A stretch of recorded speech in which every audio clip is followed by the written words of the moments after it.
تھے اولاد کے عملی اصول کے عنوان سے درس نمبر 9. بہت تیز رفتاری سے بس اب یہ سلسلہ آئندہ دو دروس کے اندر انشاءاللہ اختتام پذیر ہو جائے گا. بغیر کسی تمہید میں جائے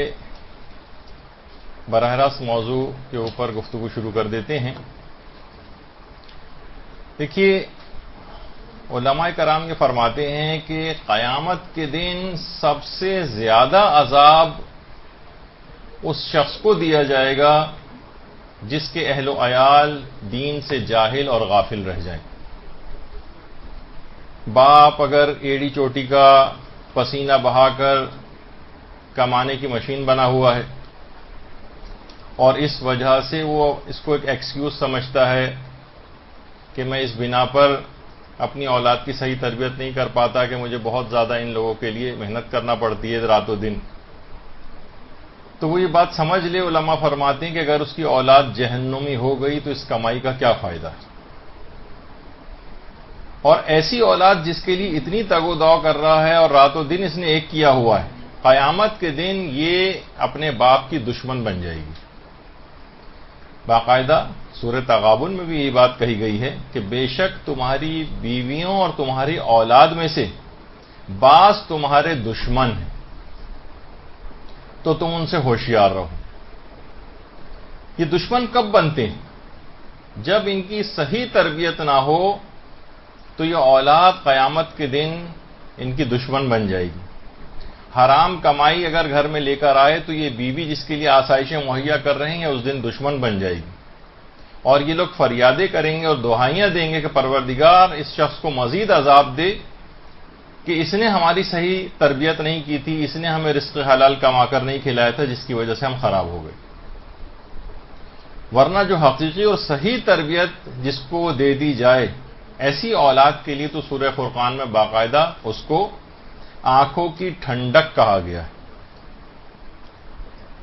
قرۃ عینی یعنی آنکھوں کی ٹھنڈک، وذریاتنا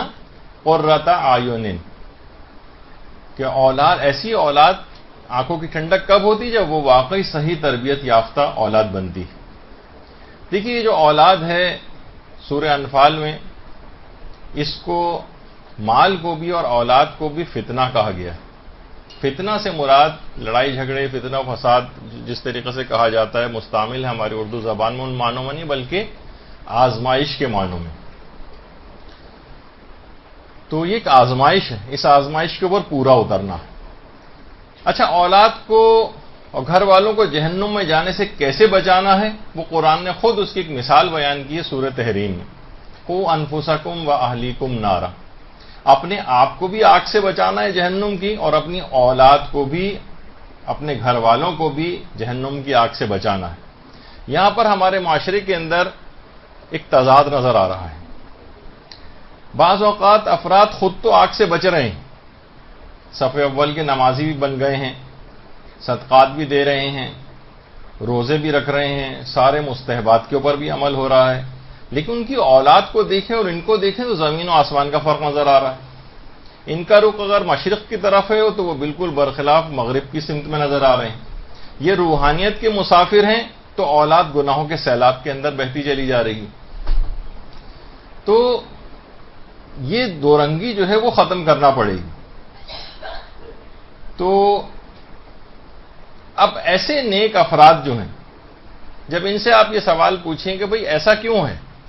آپ تو اتنے زیادہ روحانیت کے مسافر ہیں، پھر آپ کے گھر والے کیوں آخر اس پر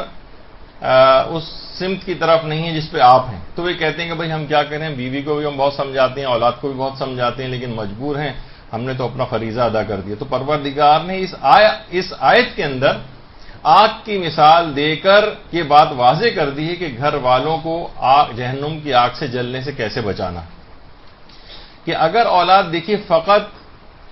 یہ کافی ہوگا کہ اگر اولاد آگ کے اندر گرنے جا رہی ہے، آپ کو لازمی آپ کو پتہ چل رہا ہے کہ اس کا نتیجہ یہ نکلے گا کہ ضرور جہنم کی آگ میں گر جائیں گے، تو کیا یہ کہہ سکتے ہیں یہ والدین کہ ہم بری الذمہ ہو جائیں گے، بھائی کیا کریں، ہم نے تو اپنے طور پر تم کو بتا دیا تھا، اب اولاد خود ہی نصیحت قبول نہیں کر رہی تو ہم کیا کر سکتے ہیں؟ تو کیا والدین بری الذمہ ہو جائیں گے اتنا سا کہنے پہ؟ نہیں، اس کے معنی یہ ہیں کہ اگر وہ واقعی حقیقی والدین ہیں تو ان کی رات و دن کی نیند حرام ہو جانی چاہیے، اور اس کا لازمی نتیجہ یہ نکل رہا ہے کہ یہ جہنم کی آگ میں جلیں گے، یہ جس گناہوں کے اندر ہے۔ تو جب تک یہ اپنی اولاد کو آگ سے دور نہ کر لیں گے چین سے نہیں بیٹھیں گے، جو کہ حقیقی والدین کا خاصہ ہونا چاہیے۔ تو جب عام دنیاوی آگ سے بچانے کے لیے اتنے تگ و دو کی جاتی تو پھر اس آخرت جس کی کوئی انتہا نہیں ہے، اس جہنم کی آگ کے عذاب کی، اس سے بچانے کا ویسا اقدام کیوں نظر نہیں آتا؟ فقط زبانی جمع خرچ کی حد تک دنیا کے اندر کیوں محدود ہوا جا رہا ہے؟ بہت زیادہ دیکھیے محنت کرنا پڑتی ہے تربیت اولاد میں، یہ کوئی آسان کام، حقیقت ہے کہ آسان کام نہیں ہے۔ یہ جو بچے جن کو کہا جاتا ہے کہ یہ پھول جیسے جو بچے ہوتے ہیں، یہ پھول یوں ہی نہیں کھل جاتے، اس کے لیے بیج کو دفن ہونا پڑتا ہے۔ ایک جملہ ہے، یہ پھول جو ہیں بچوں کی ایسے نہیں کھلتے ہیں، اس کے لیے بیج کو دفن ہونا پڑتا ہے، یعنی والدین کو بہت محنت کرنا پڑتی ہے، اپنے آپ کو فنا کر دینا پڑتا ہے ان کی تعلیم و تربیت میں، اور حد سے زیادہ کاوش کرنا پڑتی ہے، تو ان میں کچھ چیزیں ایسی نظر آتی ہیں کہ پھر یہ بہتر اولاد جسے کہا جائے۔ تو دیکھیے، اگر جب بھی روایات کے اندر پیغمبر اسلام نے حضرت ابو ذر غفاری سے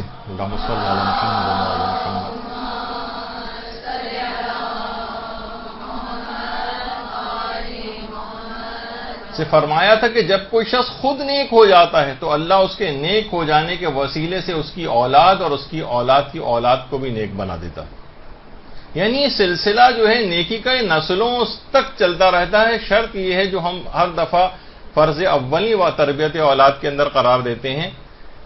اپنے تقریباً ہر لیکچر میں، کہ والدین کو خود نیک بننا پڑے گا۔ یہ نہ سوچیں کہ بھئی ہماری تو جیسے تیسے زندگی گزر گئی ہے اور ابھی بھی گزر رہی ہے، کم سے کم اولاد تو ہماری ٹھیک ہو جائے، تو اس کے لیے بس کوئی ایک انتظام کر دیا کسی مولانا کا یا کسی مدرسے میں 2 گھنٹے کو بھیج دیا تو کافی سمجھ لیا اس کو۔ نہیں، اس کے پورا ان کو اعمال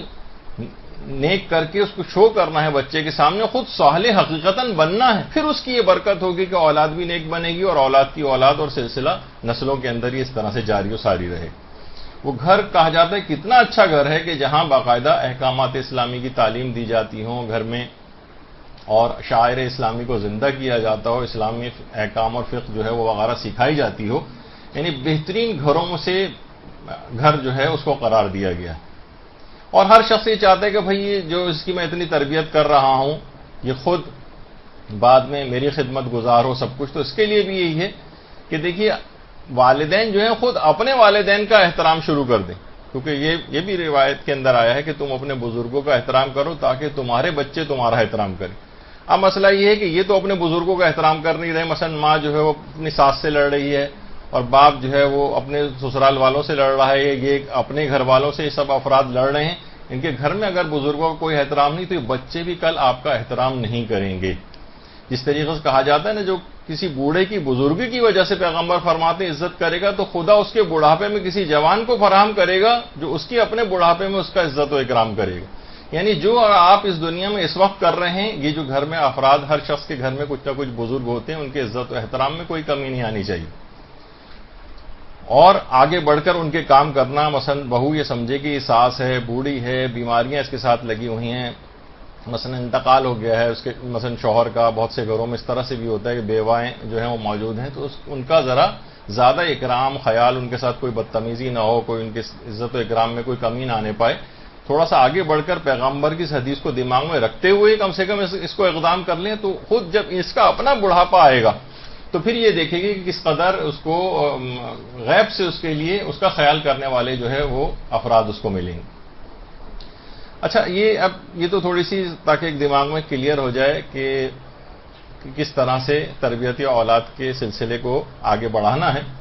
اب کچھ نہ کچھ تھوڑی دیر کے لیے ہم 5-10 منٹ کے لیے کچھ واجبات کے مسئلے بیان کرتے ہیں، جو کہ ایک سیریز میں ہمارے چل رہے ہیں، کہ مثلا پہلے ہم نے رضاعت کا مسئلہ جو ہے وہ بیان کیا، اس کے مسائل، پھر ہم نے حضانت کے مسئلے جو ہے وہ ڈسکس کیے، پھر اس کے بعد پچھلی بار ولایت کا مسئلہ شروع کیا تھا، جس میں سے ایک پارٹ کمپلیٹ ہوا تھا بچے کے مالی امور کے متعلق۔ آج اس کا جو دوسرا پارٹ ہے، اور وہ ہے بچے کے ازدواجی امور کا مسئلہ۔ تو بچے کے بھی اور کماری لڑکی کے جو ازدواجی امور کا مسئلہ ہے وہ اب ڈسکس آج ہم کریں گے۔ دیکھیے پہلے تو نابالغ بچے کے اعتبار سے ایک بات یاد رہے، کیونکہ بہت سی چیزیں ٹی وی کے اوپر بہت زیادہ منفی شہرا جو ہے بہت ساری چیزوں کا ہو جاتا ہے اور لوگ بھی ہاں میں ہاں ملانے لگتے ہیں۔ بچے کے باپ اور دادا کو بچے کے ازدواجی امور طے کرنے کا اختیار ہے، حتیٰ کہ وہ اگر خدا کی طرف سے ایک اختیار ملا ہوا ہے، حتیٰ کہ اگر وہ کوئی مصلحت سمجھیں تو اپنے نابالغ بچے کا یا نابالغ بچی کا بھی نکاح کر سکتے ہیں۔ اچھا، اب جب بالغ ہو جائے گا یہ بچہ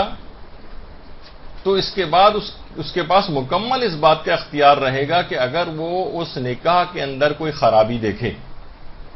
تو وہ اپنے نکاح کو ختم کر سکتا ہے، یا فسخ کرنا جسے کہا جائے ایسا کر سکتا ہے، اس کا ایک خاص طریقہ ہے۔ لیکن اگر اس لڑکے یا لڑکی نے اس باپ اور دادا کی کیے گئے رشتے کے اندر کوئی خرابی نہیں دیکھی تو اس کو نکاح کو ختم کرنے کا اختیار نہیں ہے، لیکن پھر بھی اگر وہ چاہے تو پھر وہ طلاق والا جو ایک پورا پروسیجر ہے وہ فالو کرنا پڑے گا۔ نکاح کو خاص طریقے سے فسخ یا ختم کرنا وہ والا اختیار ختم ہو جائے گا، پھر اس کے بعد اگر وہ پھر بھی نہیں چاہتا باپ اور دادا کے اس رشتے کو قائم رکھے تو وہ طلاق والے پروسیجر کو فالو کر سکتا ہے کہ جس طرح پراپر ایک طلاق دی جاتی ہے۔ نابالغ کی شادی اگرچہ بعض فقہا نے کہا کہ مکروہ قرار دی ہے، لیکن بہرحال باپ اور دادا کو اختیار ہے، کیونکہ ہم ظاہر ولی کے کچھ اختیارات بھی اس میں ڈسکس کر رہے ہیں تو اس وجہ سے یہ مسئلہ تاکہ دماغ میں رہے۔ اچھا، لیکن کیا بالغ مثلا لڑکی بالغ ہو گئی، کیا اس کی مرضی کے بغیر اس کی شادی کی جا سکتی؟ اچھا، لڑکا اگر بالغ ہو جائے تو اس کے اوپر تو بالغ ہونے کے بعد تو لڑکا اور لڑکی دونوں کے اعتبار سے ختم ہو جاتا ہے، کیونکہ ولایت جو ہے فقط بلوغ کی حد تک رہتی ہے، لیکن لڑکی پر ازدواجی امور میں ولایت باقی رہتی ہے ہماری لڑکی کے لیے باپ اور دادا کی۔ اچھا، یا تو یہ ہے کہ ولی نے بالغ ہونے کے بعد اس کی زبردستی کسی جگہ مثلا شادی کر دی، یا کنواری لڑکی نے ولی کی اجازت کے بغیر کسی جگہ شادی کر لی۔ یہ رات و دن یہ کیسز جو ہے ہمارے مدرسے کے پاس بھی بہت اس قسم کے آتے ہیں، اور تاکہ یہ آپ کے سامنے دماغ میں رہے اور ہمارے موضوع سے متعلق بھی ہے۔ تو اب کیا ہوگا؟ بہت سے علماء تو باقاعدہ فتویٰ دیتے ہیں، کچھ احتیاط واجب وغیرہ لگاتے ہیں کہ اس میں اگر مثلا باپ اور دادا نے اس کی اجازت کے بغیر کر دی ہے شادی، تو یا تو اب اس لڑکی کو راضی کریں کہ یہ تیار ہو جائے دل سے، یا یہ کہ اس کو طلاق دلوائیں اگر انہوں نے خود سے ایسا کر دیا۔ اور بہت سے علماء تو کہتے ہیں کہ ایسا جو کیا گیا نکاح خیر باطل بھی۔ یا لڑکی نے مثلا اگر ایسا کر لیا ہے تو ایک چیز کہلاتی ہے لڑکی کا معلق ہو جانا، یعنی علماء فرماتے ہیں کہ کنواری لڑکی نے اگر باپ کی رضامندی کے بغیر شادی کی تو اب یہ معلق ہو جائے گی، یا تو یہ اپنے ولی کو راضی کرے، باپ اور دادا کو راضی کرے، اور اگر وہ راضی نہیں ہوتے تو اس کو جو اس نے نکاح کیا ہے اس سے اس کو طلاق لینا پڑے گی۔ کچھ تو باطل بھی کہتے ہیں اور کچھ کہتے ہیں کہ یہ معلق ہو جانے والی کیفیت ہو جائے گی، ان دونوں میں سے ایک کام اس کو کرنا پڑے گا۔ یعنی وہ یہ نہیں سوچ سکتی کہ وہ کہے کہ بھائی جب کیونکہ میرے والد کی اجازت نہیں تھی اور میں نے نکاح کر لیا تو یہ تو نکاح ہی نہیں ہوا، تو ٹھیک ہے اب میں کسی اور جگہ شادی کر لیتی ہوں جہاں والد کر رہے ہیں میری۔ نہیں، یہ بھی نہیں کر سکتی وہ۔ اور وہ یہ بھی نہیں کر سکتی کہ ٹھیک ہے اب نکاح تو ہو گیا، والد کی اجازت تھی یا نہیں تھی، اب اس شخص کے ساتھ رہنا شروع کر دے، وہ ایک اور حرام کام ہو جائے گا، وہ بھی نہیں کر سکتی۔ یہ معلق ہو جائے گی، نہ یہ شادی شدہ سمجھی جائے گی، نہ یہ بغیر شادی شدہ سمجھی جائے گی۔ تو یہ بہت بڑا مسئلہ پیش آ جاتا ہے، اور ایسے افراد جن سے اس قسم کا اس نے نکاح کیا ہوتا ہے وہ بعد میں بہت پرابلم بھی کھڑی کرتے ہیں، اور طلاق بھی نہیں دے رہے ہوتے، لڑکی کی کسی دوسری جگہ شادی بھی نہیں ہو رہی ہوتی، تو بہت زیادہ کمپلیکیٹڈ مسئلہ ہی ہو جاتا ہے۔ تو اچھا، یہ ایک بات اور بتا دی جائے کہ یہ مسئلہ جو تھا یہ کنواری لڑکی کی شادی کا مسئلہ تھا کہ وہ باپ کی اجازت کے بغیر نہیں کر سکتی، لیکن مثلا اگر کوئی غیر کنواری ہے، مثلا وہ شادی اس کی ہو گئی تھی پہلے اور ازدواجی زندگی مثلا وہ گزار رہی تھی، اور اس کے بعد پھر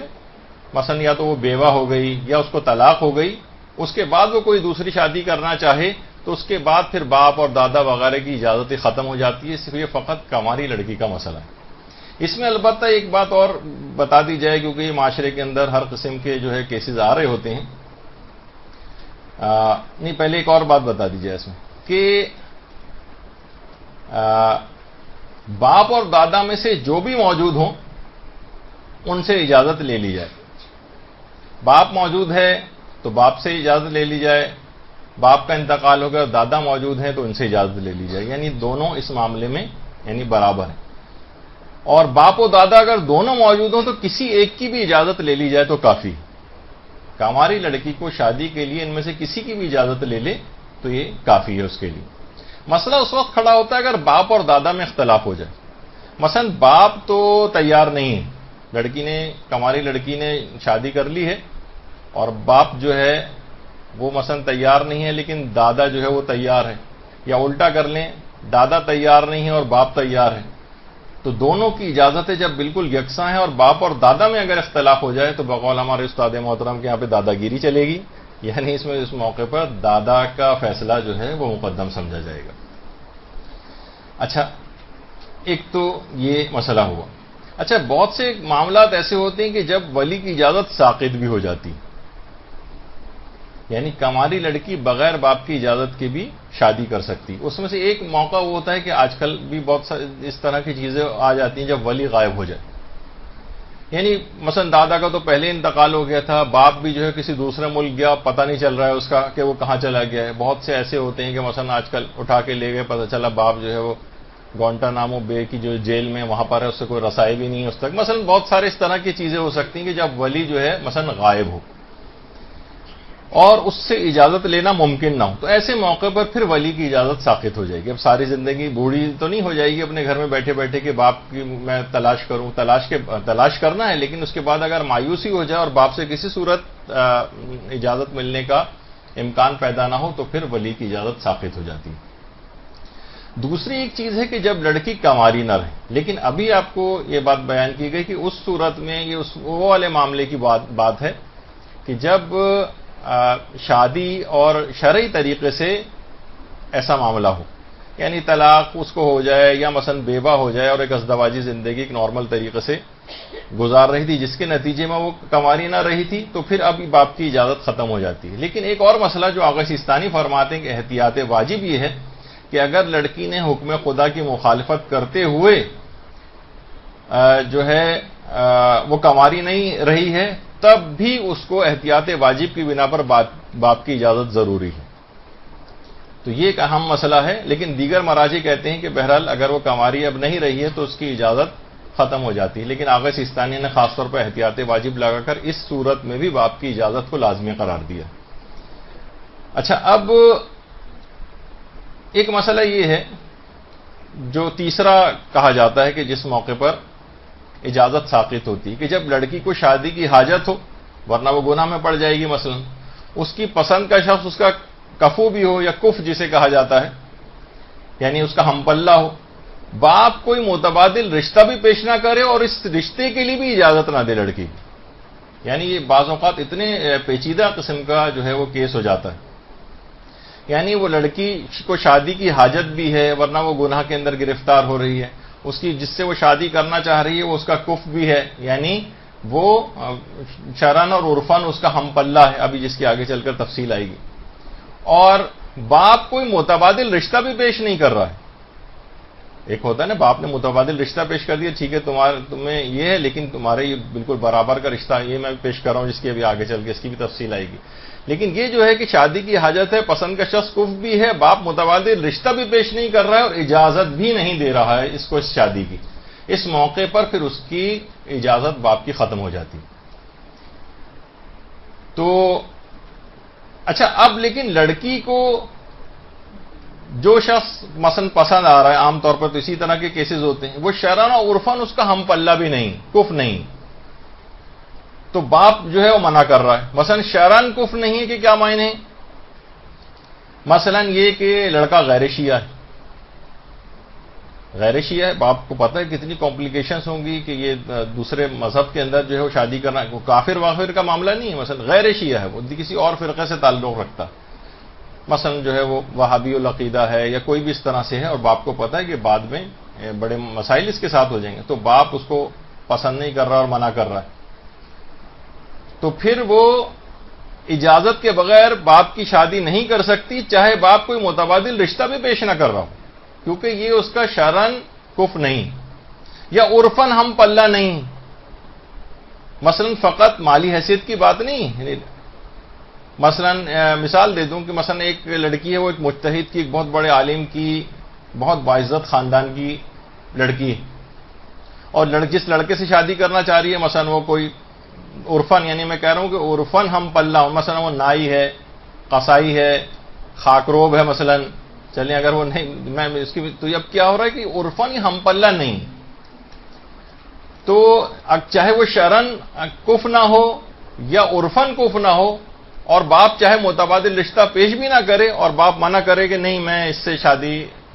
چاہے اسلام کے لحاظ سے ویسے جائز ہے ہونا شادی, لیکن باپ کی اجازت نہیں دے رہا اس مسئلے میں, تو لڑکی یہ نہیں سمجھ سکتی کہ باپ تو متبادل رشتہ ہی پیش نہیں کر رہا ہے, اس وجہ سے اب اس کی اجازت ختم ہو جانی چاہیے. نہیں, اس صورت میں اس کی اجازت ختم نہیں ہوگی. شرعن اور عرفن جب کفر ہوتا ہے اور باپ نہیں اجازت دے رہا ہوتا اور بلا وجہ کا بہت ساری چیزیں کر رہا ہوتا ہے, مثلا وہ کہہ رہا ہے نہیں سید و غیر سید کا مسئلہ باپ نے چھیڑا ہوا ہے, اب کسی بھی مجتہد کا بھی مسئلہ نہیں ہے اور کسی بھی اعتبار سے اس کے اندر ایسا کوئی مسئلہ نہیں ہے. کتنی ایک خاندان سے تو بلکہ میں ایسے واقف ہوں کہ جس میں 6 یا 8 لڑکیاں تھیں اور باپ انی کی بنی اس طرح کی چیزیں نکالتے رہے, اور 8 کی 8 لڑکیاں باپ کے انتقال تک ان کی شادی نہ ہوئی, اور بمشکل پھر شاید 1 یا 2 لڑکی کی باپ کے انتقال کے بعد بمشکل شادی ہو سکی, باقی سب گھر میں اسی طرح سے بیٹھی بوڑھی ہو گئی. تو بہت سارے دیکھیے اس طرح کے جو ہے مسئلے پیش آ رہے ہوتے ہیں اور یہ چیزیں ہو رہی ہوتی ہیں, تو ایسے موقع پر اس قسم کا جو کوئی باپ ہے کہ اتنے مفاسد ہو رہے ہیں اور اس نے چھوٹی چھوٹی باتوں کے اوپر وہ لوگوں کے رشتے منع کر رہا ہے, تو اس موقع پر پھر ولی کی اجازت ختم ہو جاتی ہے. جب وہ نہ کوئی متبادل رشتہ پیش کر رہا ہے, بلا وجہ منع کیے چلے جا رہا ہے بہت فضول قسم کی باتوں پر, تو پھر ایسے موقع پر یہ مسئلہ پیش آ سکتا ہے. اچھا, اب البتہ ایک مسئلہ اور آتا ہے کہ اگر کماری لڑکی اور باپ دونوں ہم پلہ رشتہ پیش کر رہے ہوں, وہ جو پیش کر رہی میں اس سے شادی کرنا چاہتی ہوں, دیکھیں میرا شرعن بھی کفر ہے, میرا عرفن بھی کفر ہے, باپ نے کہا نہیں لیکن مجھے یہ پسند نہیں, مجھے تو مثلا اپنے جو ہے وہ بھائی کا بیٹا یا مثلا اپنی بہن کا جو بیٹا ہے اس سے تمہاری شادی کرنی ہے, وہ دیکھو شرعن بھی کفر ہے, تمہارا عرفن بھی کفر ہے. اب کماری لڑکی اور باپ جو ہے اس کا دونوں ہم پلہ رشتہ پیش کر رہے ہوں, تو پھر کیا مسئلہ ہوگا؟ تو اس صورت میں بھی اگر وہ باپ والے رشتے کو بھی منع کر سکتی ہے, لیکن باپ اس صورت میں اگر منع کر رہا ہے تو اب لڑکی اس لڑکے سے بھی شادی نہیں کر سکتی. باپ نے متبادل رشتہ پیش کر دیا اور اس کا شرعن اور عرفن کفر بھی ہے, ٹھیک ہے دل سے ویسے اس کو پسند نہیں آ رہا اور وہ زیادہ پسند ہو کوئی اور جس سے وہ کرنا چاہ رہی ہے, لیکن اس موقع پر باپ کی اجازت ختم نہیں ہوگی. ٹھیک ہے, البتہ یہ اختیار بھی اس کے پاس رہے گا کہ تم چاہو تو اس سے بھی منع کر دو جو باپ پیش کر رہا ہے, یعنی تم پہ کوئی زبردستی نہیں کہ اس نے پیش کر دیا تو اسی سے ہی کرنا. البتہ بہرحال یہ بات یاد رہے کہ اگر مثلا باپ بھی راضی ہے اور لڑکی بھی راضی ہے تو پھر شرعن اور یہ جو کفر والا جو مسئلہ یہ ختم ہو جائے گا. یہ اس وقت خاص طور پر پیش آتا ہے کہ جب کوئی باپ کی اجازت کے بغیر وہ شادی کرنا چاہ رہی ہو, تو پھر یہ دیکھا جاتا ہے کہ شرعن اور عرفن کفر ہے یا نہیں. لیکن باپ بھی راضی ہے, ٹھیک ہے اسٹیٹس اس کا بہت کم ہے, ہمارے خاندان سے اتنا میچ نہیں کرتا, لیکن باپ کہتا ہے ٹھیک ہے میں راضی ہوں, اور لڑکی بھی راضی ہے, تو پھر یہ والا مسئلہ پھر مومن کا کفر ہے جس طریقے سے کہا جاتا ہے, بلکہ کسی مسلمان سے بھی پھر وہ شادی کر سکتی ہے. لیکن یہاں پر جب یہ ان کی ولایت کا باپ کی اس طرح کا مسئلہ پیش آتا ہے اور وہ منع کرے, تو پھر یہاں پر مسئلہ شروع ہوتا ہے. اور یہ بات اور یہ ہے کہ بڑے مثلا باپ کا انتقال ہو گیا یا مثلا دادا کا بھی انتقال ہو گیا, تو بڑے بھائی, ماں, چچا, تایا یا دادی وغیرہ کے پاس یہ ولایت ٹرانسفر نہیں ہوتی, بلکہ اس کے بعد پھر لڑکی کو مکمل بالغ لڑکی کے ہاتھ اختیار یہ آ جاتا ہے کہ وہ پھر ان میں سے کسی سے بھی اجازت لیے بغیر وہ شادی کر سکتی ہے فقہی اور قانونی اور شرعی طور پر. البتہ ظاہر ہے کہ بے برکتی ضرور ہوگی کہ ان تمام قریب ترین مخلص رشتہ داروں کے ہوتے ہوئے اپنی کچھ وہ چلائے, اور ان سب سے تو ایسے جو عموماً شادیاں ہوتی ہیں پھر ان کے عام طور پر زندگیاں بھی اچھی نہیں گزرتی اور ایک بے برکتی ان کی زندگیوں میں رہتی. تو ہر صورت میں گھر والوں کو، قریبی رشتہ داروں کو، مخلص خونی رشتہ داروں کو تیار کر کے اور پھر اس کے بعد اس اقدام کو کرنا چاہیے. اچھا، یعنی لیکن یہ شرعاً ہم بات کر رہے ہیں کہ بڑے بھائی کی اجازت کی ضرورت نہیں ہوتی، ماں کی اجازت کی ضرورت نہیں ہوتی، اگر باپ اور دادا نہیں ہیں، چچا، تایا، دادی یا اس طرح کے اور رشتہ داروں کی بھی کوئی ضرورت نہیں ہوتی. البتہ ہمارے جو اہل سنت کو کہاں ہیں، ان میں سے بعض چچا کے پاس ولایت کا چلے جانا، منتقل ہو جانا، اس کو سمجھتے ہیں. لیکن ہمارے ہاں چچا اور تائے وغیرہ کی بھی ولایت کے اعتبار سے کوئی مسئلہ نہیں. تو اگر دونوں باپ اور دادا انتقال کر گئے ہیں اور لڑکی خود مختار ہے تو وہ شادی کر سکتی ہے. البتہ آغا سیستانی یہ فرماتے ہیں کہ کماری لڑکی، یعنی مثلا باپ وغیرہ موجود ہو اگر،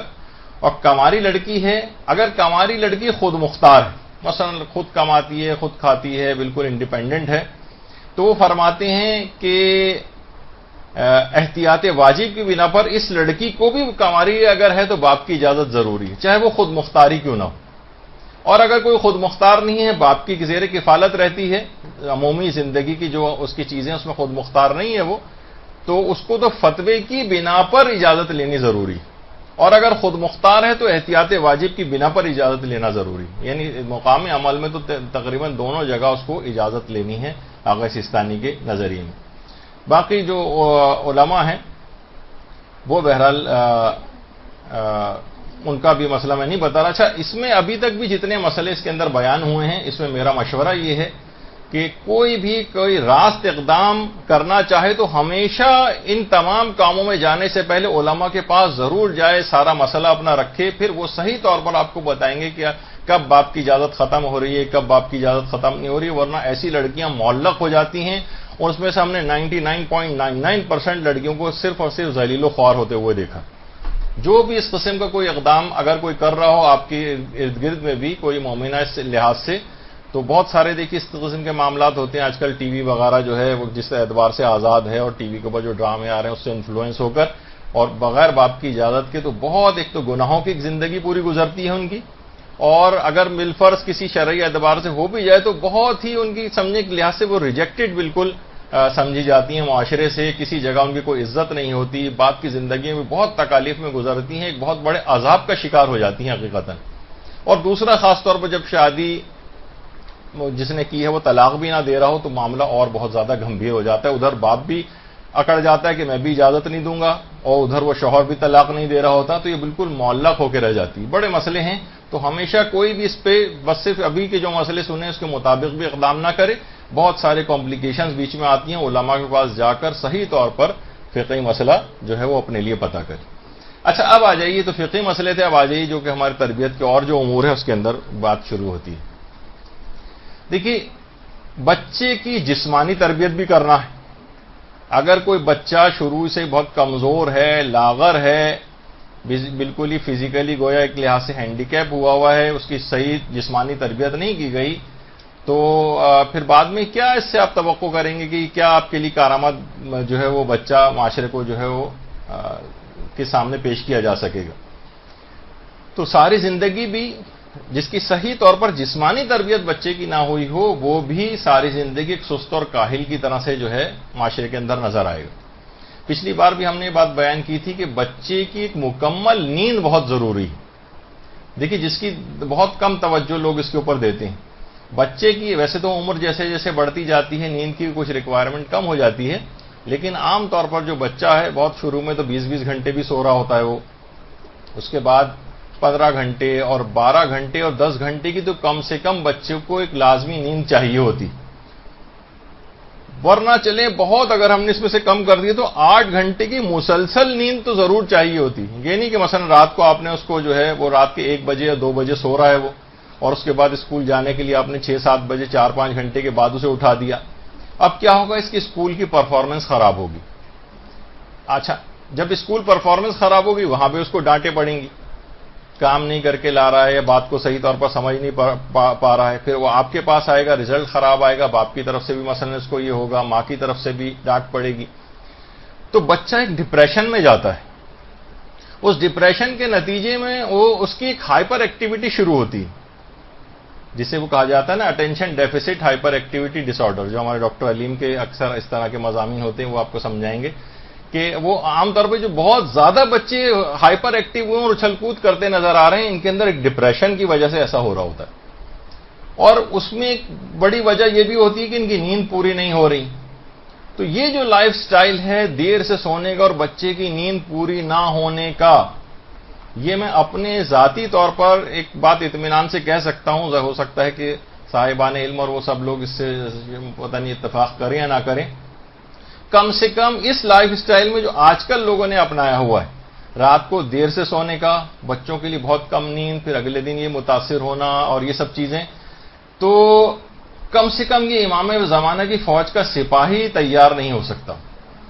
اللہم صلی علی محمد و علی محمد۔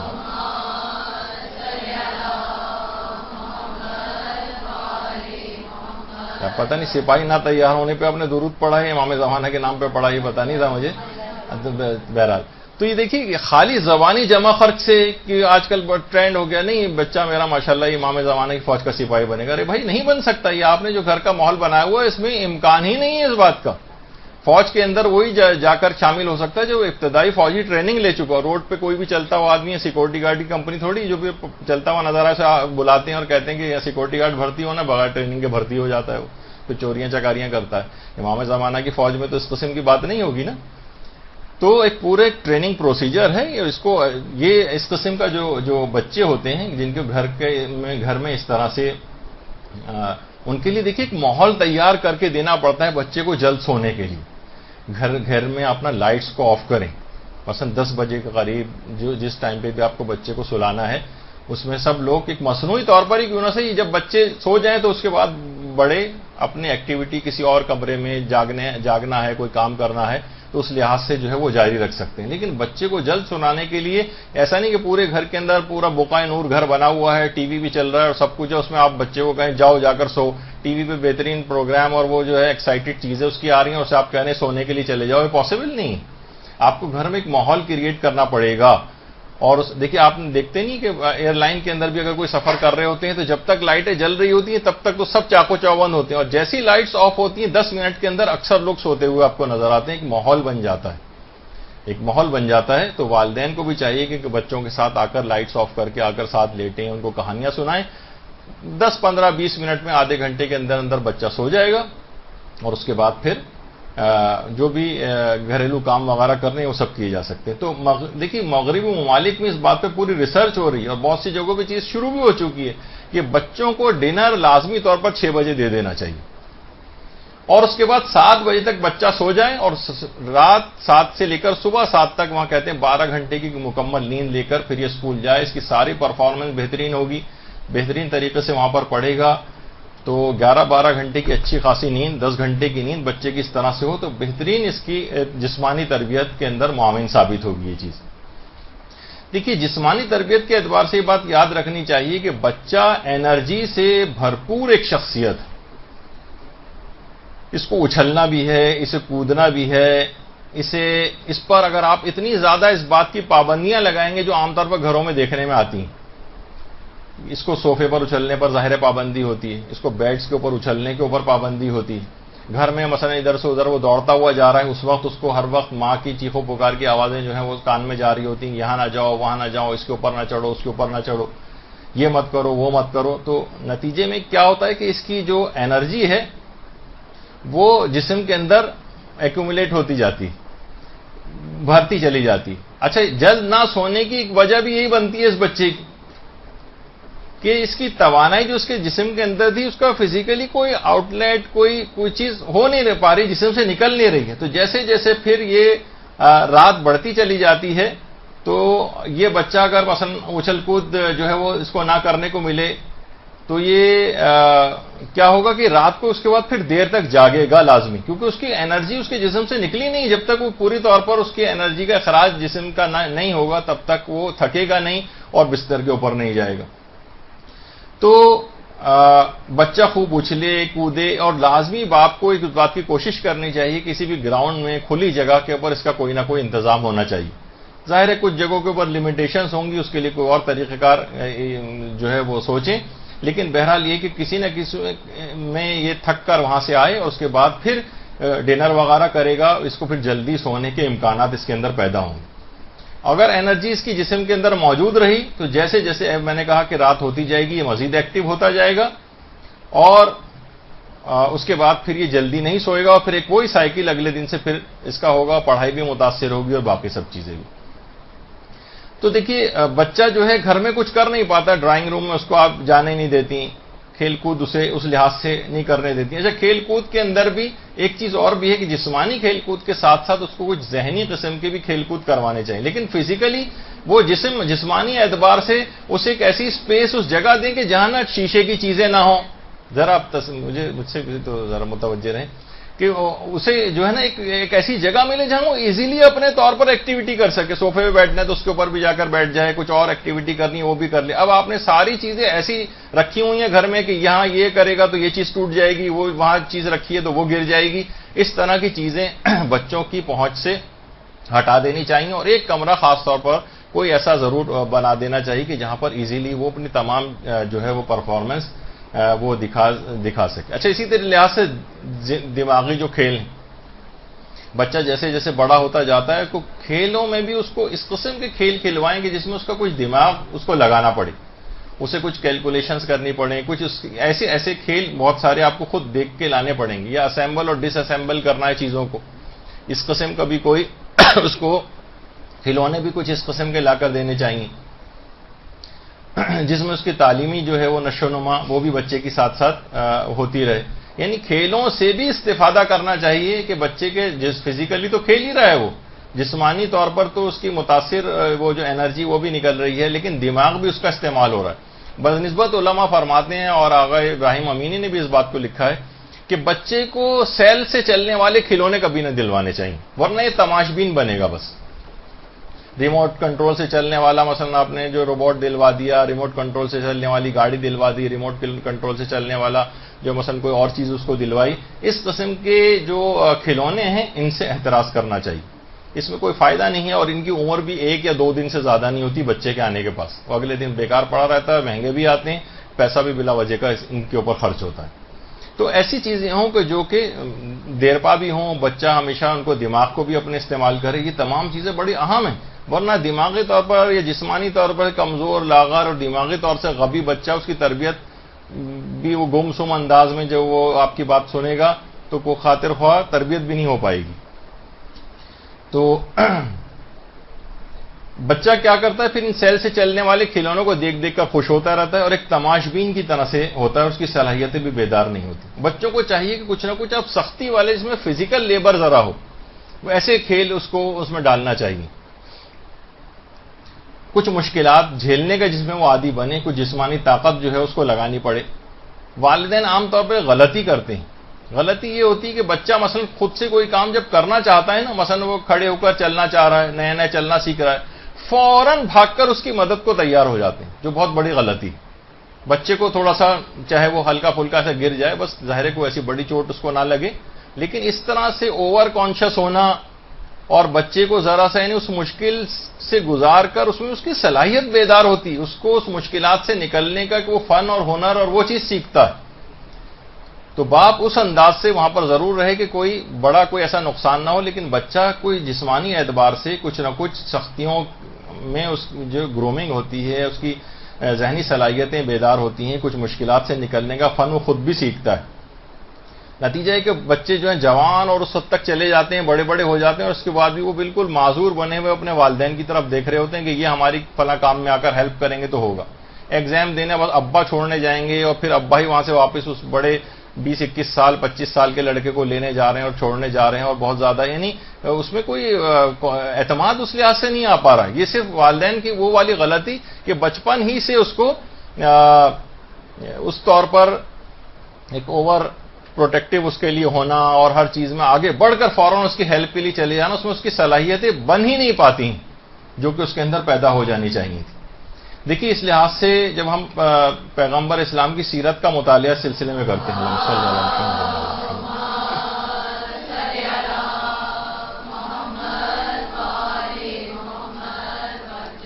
کہ جب پیغمبر جاتے ہیں اور شہزادی کونین سلام اللہ علیہ اللہم صلی اللہ علیہ وسلم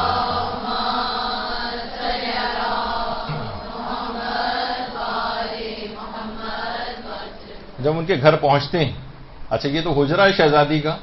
اور آج کل حجروں کے اندر کی بھی کچھ تصاویر جو ہیں وہ آئی ہیں، حجرے جو ہے وہ اندر سے کیسے ہیں، بہت ساری تصاویر حال ہی میں انٹرنیٹ کے اوپر بھی اپلوڈ ہوئی ہیں کسی اعتبار سے. تو پیغمبر کسی جگہ اندر تشریف لائیں اور دیکھا کہ شہزادی جو ہے وہ چکی پیس رہی ہیں اور حسن یا حسین میں سے کوئی ایک گود میں، اور اتنی تھک گئی ہیں. دیکھیے شہنشاہ کائنات کی یہ بیٹی جس کے ہاتھ میں تمام کائنات کی طاقتیں بھی، وہ کیا کچھ نہیں کر سکتی، لیکن اتنی مشکلات، اتنی تکالیف اور جسمانی اعتبار سے اتنی مشقت اس گھر کے اندر کر رہی ہے، جو کہ تربیت اولاد کا ایک خاصہ ہے. اور پرانے زمانے کے جو بادشاہ تھے وہ اپنی اولادوں کو اس قسم کی مشقتیں کرواتے بھی تھے تاکہ وہ سخت پیریڈ کو بھی گزارنے کا ان کے اندر ایک حوصلہ پیدا ہو. آج کل کے بعد بہت سے بادشاہ کی طرح کے معاملات نہیں ہیں کہ جو نہ میدان میں جا کر لڑ سکتے ہیں اور ادھر ادھر سے بہرحال متقاضی ہوتے ہیں کہ ان کی مدد کی جائے. تو دیکھا کہ حسنین میں سے کوئی ایک ان کی گود میں موجود ہے. اتنی تھک گئی ہیں شہزادی کہ ایک ہاتھ چکی پر ہے اور ایک ہاتھ سے بچے کو پکڑا ہوا ہے اور غنودگی کے عالم میں. پیغمبر اسلام نے جب یہ کیفیت دیکھی تو کہا ہے بیٹی آخرت کی سختی و پریشانی سے بچنے کے لیے اس دنیا کی پریشانی اور سختی کو چکھو. پیغمبر نے یعنی ایڈوائز کی، یعنی اپنی اس نوجوان بیٹی کے لحاظ سے جس کو سہولیات آرام، ہر والد اور والدہ کا آج یہ ہوتا ہے دماغ میں کہ اس کو سہولیات اور آرام زیادہ سے زیادہ دیا جائے، لیکن پیغمبر فرماتے ہیں بیٹی آخرت کی سختی و پریشانی سے بچنے کے لیے اس دنیا کی پریشانی اور سختی کو چکھو. تو بہرحال جتنا بھی بچہ اس میں کچھ ابتدان کچھ سختی مشکلات کے اندر جائے گا، اس کو ایک تربیتی عمل اس کو سمجھنا چاہیے. ہر وقت صرف آرام اور آسائش مہیا کرنے کی فکر نہیں کرنی چاہیے. اس سے بچے کے اندر بہت ساری صلاحیتوں کو آپ نہ دفن کر دیں گے گویا. اچھا جو بچے فزیکلی زیادہ ایکٹیو نہیں ہوتے، آہستہ آہستہ ان کے نا کچھ وزن بھی بڑھنا شروع ہوتے ہیں. ابتدان بہت اچھا، ہمیشہ یہ بات یاد رکھ لیجئے کہ جو چائلڈہڈ اوبیسٹی جس کو کہا جاتا ہے، یعنی موٹاپا جو بچپن سے ہوتا ہے، اس میں فیٹ جو سیلز ہوتے ہیں اس کا سائز شروع سے اگر بڑھ جاتا ہے تو بعد میں بہت مشکل ہوتی ہے کہ یہ نارمل ویٹ کے اوپر کبھی جا پائے. تو اس طرح کی خوراکیں یا اس میں کانشیس رہنا چاہیے کہ بہت زیادہ جو موٹے اس لحاظ سے بچے ہو رہے ہوتے ہیں تو اس کو یہ نہ سمجھیں گے بہت صحت مند بچہ ہے. صحت مند بچہ نہیں، یہ اوبیسٹی کی طرف جا رہا ہے تو اس کو روکنا چاہیے، اس کے وزن کو کنٹرول کرنا چاہیے. اب مثلا بچہ ہر وقت دیکھ رہے ہیں کہ جناب وہ بیٹھا ہوا صرف جو ہے نا وہ لیٹا ہوا صرف یا تو ٹی وی دیکھ رہا ہے یا مثلا کھائے چلا جا رہا ہے، وزن اس کا جو ہے وہ بڑھے چلا جا رہا ہے، تو یہ اس کو کنٹرول کرنا چاہیے. یا مثلا وہ جنک فوڈ جو ہے وہ کھا رہا ہے اور اس کے ساتھ ساتھ صرف اور صرف کمپیوٹر پہ بیٹھا ہوا ہے یا ٹی وی دیکھ رہا ہے یا ریفائنڈ فوڈ کھا رہا ہے، تو ان سب چیزوں کے نقصانات ہیں. اور جتنی اس کی اس لحاظ سے ایکٹیویٹیز کی کم ہوتی جائے گی، بیٹھا ہوا گھنٹوں یہ کارٹون صرف دیکھے جا رہا ہے، تو جتنی فزیکل ایکٹیویٹیز کی کم ہوگی اتنا ہی دماغی طور پر کمزور بھی ہوگا. اور کمپیوٹر سے ہٹانا اس لحاظ سے آپ نے دیکھا کہ کتنا مشکل آج کل جو ہے وہ بچوں کو اس لحاظ سے ہوتا جا رہا ہے، کیونکہ شروع سے اس میں کنٹرول نہیں کیا جا رہا اور والدین سوچتے ہیں کوئی بات نہیں اس کے اوپر بیٹھا ہے تو اس کو بیٹھا رہنے دو، چلو کوئی اور ادھر ادھر باہر تو نہیں نکلا ہوا ہے. پتہ چلا باہر نکلنے سے زیادہ خطرناک اس وقت اس کے لیے یہ چیز ہوئی جا رہی، جسمانی اعتبار سے بھی روحانی اعتبار سے بھی بہت ساری چیزیں. باہر اگر نکلے گا بھی تو شاید اتنا زیادہ خراب نہیں ہو سکے جتنا اس وقت فل ٹائم وہ کمپیوٹر کے اوپر خراب ہونے کے امکانات. ہاں تو ہر لحاظ سے ہر چیز کا ایک اعتدال ہونا چاہیے. تو روایتوں میں بھی یہ بات آئی، وسائل الشیعہ کے اندر باقاعدہ احادیث میں سے ہے کہ بچوں کو 7 سال تک خوب کھیلنے دو، اور خاص طور پہ مٹی کے اندر جو ہے وہ کھیلنا، یہ تو باقاعدہ پیغمبر کی ایک روایت بھی ہے کہ انہیں کھیلنے دو. مٹی بچوں کی چراگاہ ہے. یعنی عام طور پر والدین کیا بہت زیادہ پریشان ہو جاتے ہیں کہ بس اس کے کپڑے خراب نہ ہو جائیں اور اس کے یہ نہ ہو جائے. کپڑے خراب ہونے تو ہو جانے دیجیے اس کے، تو اس کے لیے بہت اچھا ہے کہ وہ فزیکلی طور پر، اور مونٹیسری وغیرہ کے اندر بھی عام طور پر اس طرح کی چیزیں مٹی میں کھیلنے وغیرہ کی ان کو ہوتا ہے کہ ان کو کھیلنے دیا جائے. یا مثلا کوئی اور ہے، یہ بھی اچھی ایک فزیکل اس کے اندر ایکٹیویٹی ہوتی ہے بنسبت کھلونے سے خالی جو ہے وہ سیل سے چلنے والے کھلونوں کی نسبت کوئی بھی کلرنگ وغیرہ یا اس طرح سے کوئی چیز یہ کرے. تو بچے کے اندر شروع سے دیکھیں خاص انرجی ہوتی ہے, اس انرجی کو نکلنا چاہیے بچپن سے ہی ہے. مختلف آپ نے دیکھا کہ ہر وقت اس کے ہاتھ اور جسم جو ہے بچے کا حرکت میں ہوتا ہے, بلکہ کبھی وہ اس انداز سے بالکل پروفیسروں کی طرح سے اتنا چھوٹا بچہ کہیں بیٹھا نظر آئے تو اس کے اندر شک ہونے لگتا ہے کہیں بیماری وغیرہ تو نہیں ہو گئی اس کو. تو اچھا, اسی لحاظ سے علماء اس کو بھی کہتے ہیں کہ والدین کا بچوں کے ساتھ کھیلنا بڑا ضروری ہوتا ہے, اور خود پیغمبر اسلام امام حسن اور امام حسین علیہ السلام کے ساتھ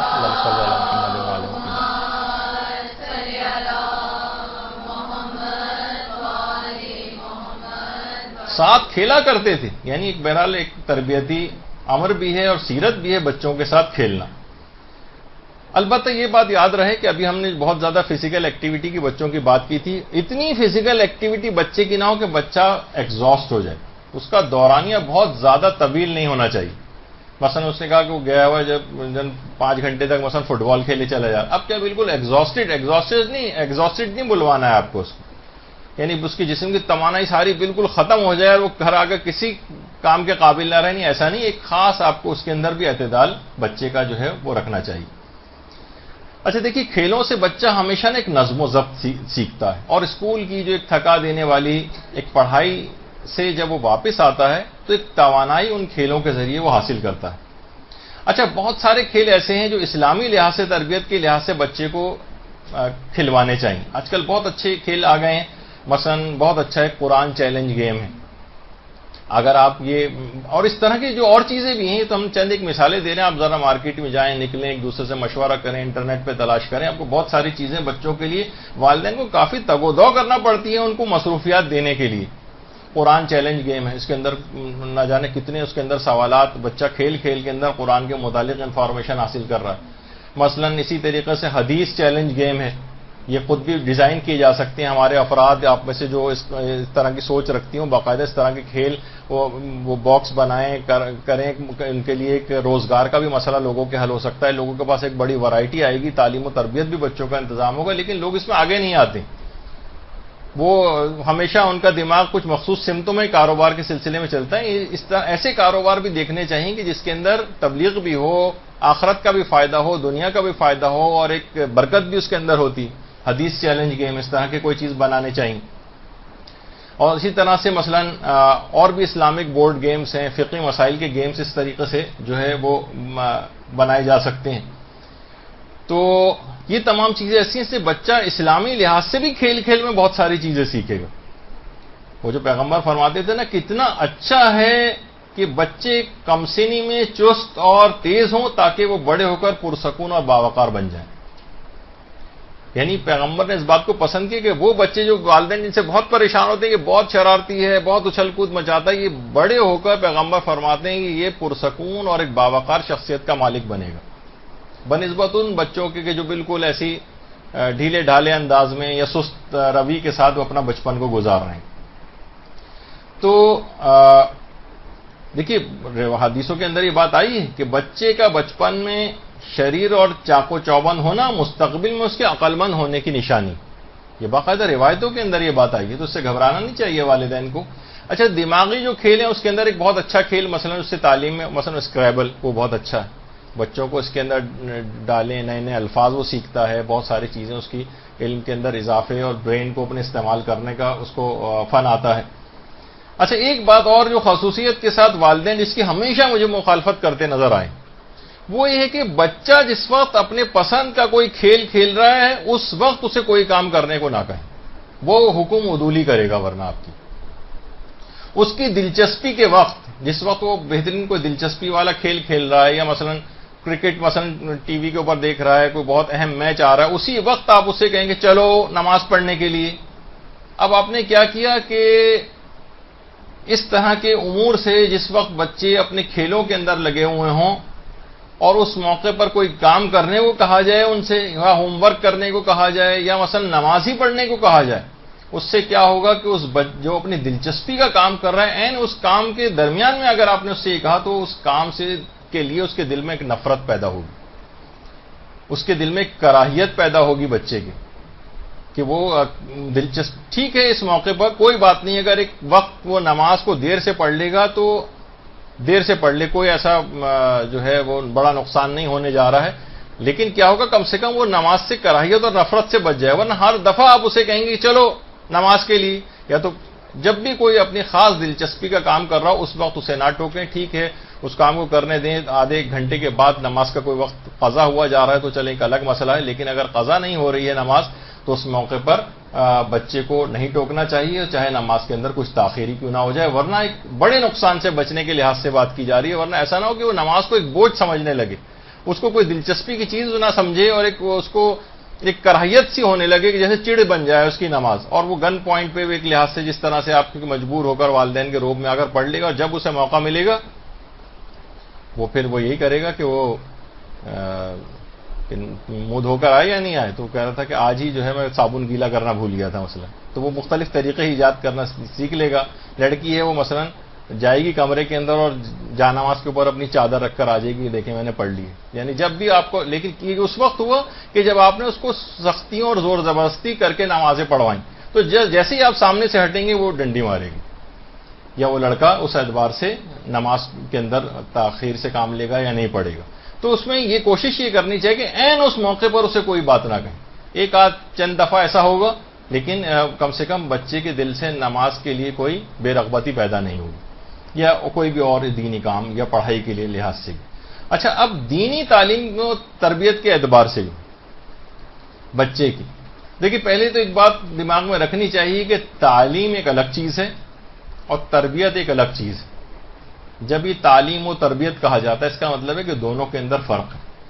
بعض والدین مدرسے میں، خود ہمارے اپنے مدرسے میں بھی آتے ہیں اور اس بات کی شکایت جو ہے وہ کرتے ہیں کہ اتنے دن سے ہمارا بچہ پڑھ رہا ہے، اتنا اچھا نہیں بن سکا ہے جتنا اس کو اب جب تک ہم ایکسپیکٹ کر رہے تھے اسے بن جانا چاہیے تھا. تو دیکھیے ایک چیز وہ فراموش کر دیتے ہیں اس سلسلے میں کہ مدرسہ یا معلم کا کام تعلیم دینا ہے، تربیت دینا اتنا نہیں. تربیت دینا والدین کا کام ہے. تربیت اس کی اصلاً گھر میں ہوتی ہے. تربیت اصلاً وہ سیکھ کے جو ہے وہ جو کام کر رہا ہوتا ہے وہ ہے. ہفتے میں ایک دن یا 2 دن 2 گھنٹے کے لیے کسی بھی جگہ وہ جا رہا ہے اگر کوئی چیز سیکھنے کے لیے، تو وہاں پر اس کو ایک خاص ماحول کے اندر تعلیم دی جا سکتی ہے. فقط چیزیں سکھائی جا سکتی ہیں کہ دیکھو یہ کرنا ہے اور یہ نہیں کرنا ہے. اس کو تربیت نہیں کہتے، یہ تعلیم ہے. تعلیم تو تربیت والدین کو خود کرنا ہے، ان کو کر کے دکھانا ہے بچوں کو. دیکھیے والدین گھر میں تربیت دے سکتے ہیں، تعلیم دینا مشکل ہوتا ہے ان کے لیے. بچے ان سے فری ہوتے ہیں، ان سے محبت کرتے ہیں، ناز و نخرے کر رہے ہوتے ہیں، تو بچے کو والد الگ سے بٹھا کر 2 گھنٹے کو پڑھائے یہ پاسبل نہیں ہوتا. اور یہ اتنی اہم بات ہے کہ خود ائمہ علیہم السلام نے اپنے بچوں کے لیے باقاعدہ ٹیوٹر گھر کے اوپر لگوائے ہوئے تھے. خود امام حسین علیہ الصلوۃ والسلام کے گھر میں ایک تقریب منعقد ہوئی تھی. صلی اللہ محمد.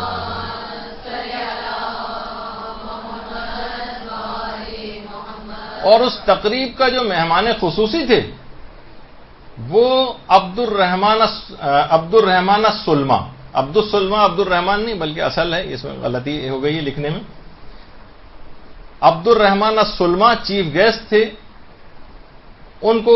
امام حسین کے گھر میں جو تقریب منعقد ہوئی تھی اس میں ان کو بلایا گیا تھا. وہ ایک چھوٹے سے مکتب میں قرآن کے استاد تھے. امام نے ان کو 1000 دینار دیے، بہت بڑی تعداد کے اندر کپڑے ان کو دیے، ان کا منہ موتیوں سے بھر دیا اور کہا کہ انہوں نے میرے بیٹے کو سورہ فاتحہ یاد کروائی ہے اور اب یہ قرآن پڑھا رہے ہیں. اس کا مطلب یہ ہوا کہ پیغام ہے باقاعدہ کہ حقیقت یہ ہے کہ گھر کے اندر تعلیم دینا ذرا مشکل کام ہے. کوئی استاد مقرر کرنا چاہیے اس کے لیے، یا مثلا اس کو کسی مدرسے بھیجنا چاہیے. البتہ اس طرح سے جس طرح آج کل والدین کرتے ہیں کہ 2 گھنٹے کو گھر سے بلا کو ٹالنا ہے کسی طریقے سے اور مدرسے بھیج دیا گیا ہے اس کو، یہ والی نیت نہیں ہونی چاہیے. یعنی باقاعدہ کہ گھر پہ ہم تربیت مہیا کر رہے ہیں، وہاں سے سیکھ کے آئے، پھر اس کے بعد والدین اس سے آ کر پوچھیں. تو اس طرح سے تو دیکھیے کیا امام خود نہیں سکھا سکتے تھے؟ کیا امام سورہ فاتحہ بچے کو یاد نہیں کروا سکتے تھے؟ لیکن پھر بھی استاد کو مقرر کیا. اس کے معنی یہ ہے کہ یہ ایک لحاظ سے ایک بڑا تربیتی اصول ہے کہ اس سلسلے میں والدین کو اقدام کرنا چاہیے. اچھا میرے اپنے ذاتی اعتبار سے ہفتے میں 1 یا 2 دن ناکافی ہیں،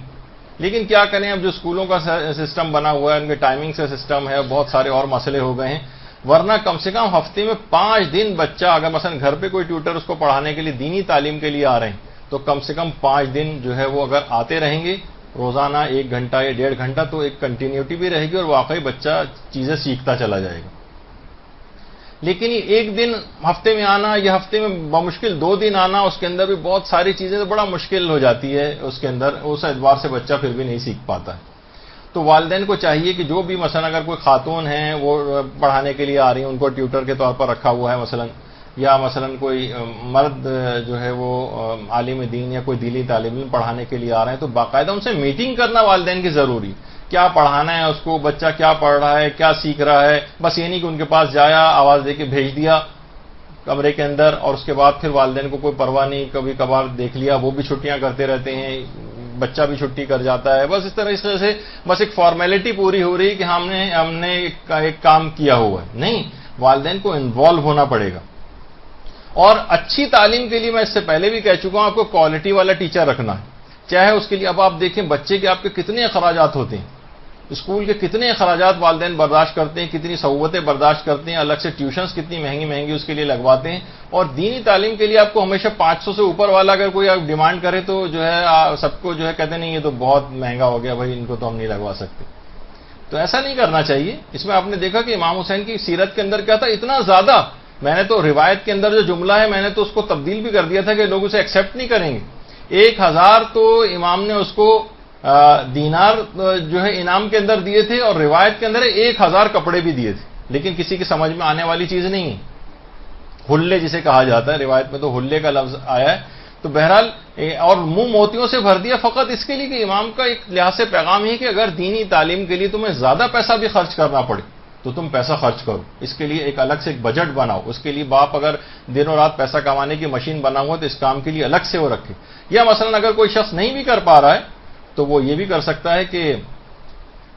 بہت سارے مثلا ایک علاقے کے اندر کئی والدین ہوں، وہ آپس میں سر جوڑ کر بیٹھے ہیں اور 4-5 بچوں کے گھرانے مل کر اس کو کنٹریبیوٹ کر کے اور ایک اچھا ٹیوٹر رکھ لیں، اس کو اچھی اماؤنٹ دیں تاکہ وہ دلچسپی سے آ کر پڑھائے بھی۔ 500,000 کے اندر جو پڑھانے کے لیے آئے گا کبھی وہ کوالٹی ایجوکیشن بھی نہیں دے سکتا، اور اس سے اتنا ایکسپیکٹ کرنا بھی خود اپنے لیے کر کے دیکھیے، کبھی آپ کو بہت کم کسی جگہ سیلری مل رہی ہو تو وہاں جا کے آپ بڑا جو ہے وہ جانفشانی کے ساتھ کام کریں، پاسبل نہیں۔ تو یہ انمٹ نقوش بچے کی شخصیت کے اوپر چھوڑتا ہے، جو ٹیوٹر جو پڑھانے کے لیے آ رہا ہے جو چیزیں سکھائے گا۔ آج بھی مجھے یاد آتا ہے کہ ہم لوگ میٹرک کے بعد سے ہی تقریباً میری زندگی میں ہمارے جو استاد محترم صادق حسن صاحب قبلہ یہاں پر ان کے درس بھی ہوتے تھے، تو وہ آج تک میں اس کا الگ سے شکریہ ادا کرتا ہوں کہ یہ ہمیں پڑھانے والی شخصیت مل گیا، اس کے بعد باقاعدہ ان کے پاس پڑھنے کے لیے جانے لگے۔ تو واقعتاً ٹھیک ہے کہ جو بھی کمی ہے اور خرابی ہے وہ ہماری اپنی طرف سے ہے، لیکن استاد محترم کی طرف سے دینے میں کوئی کمی اور خرابی نہیں ہوئی۔ تو بہرحال اس لحاظ سے دماغ میں یہ چیزیں رکھنی چاہیے کہ اس کی بہت اہمیت ہے بچے کی زندگی، اور ہو سکتا ہے کہ وہ اچھا ٹیچر مل جائے ابتداءً بچے کو تو پوری زندگی اس کی ایک بہترین ایمان کا ایک نمونہ بن جائے، اور آخرت کی کامیابی وہ مکمل طور پر فقط اسے ایک استاد سے حاصل کر لے۔ اچھا، اب اس کے اندر منتصر، یہ تو غلط لکھا ہوا ہے مستزد، منتصر 10ویں امام علی نقی علیہ الصلوۃ والسلام،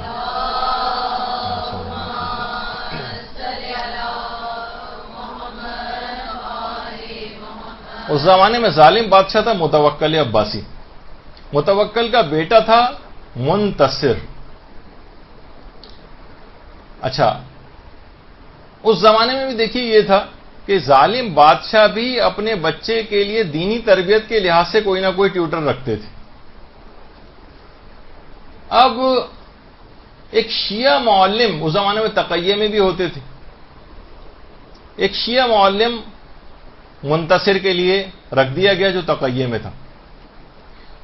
اس نے منتصر کو بالکل تبدیل کر کے رکھ دیا متوکل کے بیٹے کو، یہاں تک کہ یہ بیٹا اپنے ظالم باپ کے بالکل برخلاف ہو گیا۔ اس نے یہ شیعہ ہو گیا اور باقاعدہ اس کے بعد امام کے پاس آیا اور کہا کہ مولا کل رات کو محل میں ایک تقریب منعقد ہوئی ہے جس میں میرے باپ نے امیر المومنین اور حضرت فاطمہ کی شان میں بہت زیادہ گستاخیاں کی. اب آپ بتائیے کہ شرعی مسئلہ کیا ہے؟ امام نے فرمایا شرعی مسئلہ واضح ہے، واجب القتل ہے ایسا شخص جو کہ امیر المومنین اور شہزادی کی شان میں اس طرح کی کوئی گستاخی کرتا. اس نے کہا کہ مولا کیا میں اپنے باپ کو قتل کر سکتا ہوں؟ امام نے فرمایا دیکھو اجازت تو ہے لیکن تمہاری عمر کم ہو جائے گی. دیکھیے جہاد کے بھی جو فقہی احکام ہے نا، جہاد اقدامی اور جہاد دفاعی وغیرہ، اس کے اندر بھی باقاعدہ فقہی احکام ہے. اس کے اندر ایک فقہی حکم یہ ہے کہ اگر مثلا بیٹا مسلمانوں کے لشکر میں ہے اور باپ کافروں کے لشکر میں ہے اور باپ بیٹے کے سامنے آ جائے، اب بیٹے کے لیے مکروہ ہے کہ اپنے باپ کو قتل کرے. باپ کافر ہے لیکن اس کے باوجود کیونکہ اس سے آثار وضع جسے کہتے ہیں وہ ہوتے ہیں اور لڑکے کی عمر کم ہو جائے گی، اس شخص کی عمر کم ہو جائے گی جو اپنے کافر باپ کو قتل کرے گا. کوئی اور قتل کر دے، یہ سامنے سے ہٹ جائے، اور تو امام نے فرمایا کہ دیکھو تمہاری عمر کم ہو جائے گی. اس نے کہا کہ مولا عمر ہی صرف کم ہوگی، اس کے علاوہ مجھے کوئی گناہ تو نہیں ہوگا؟ امام نے کہا نہیں، کوئی گناہ کوئی نہیں.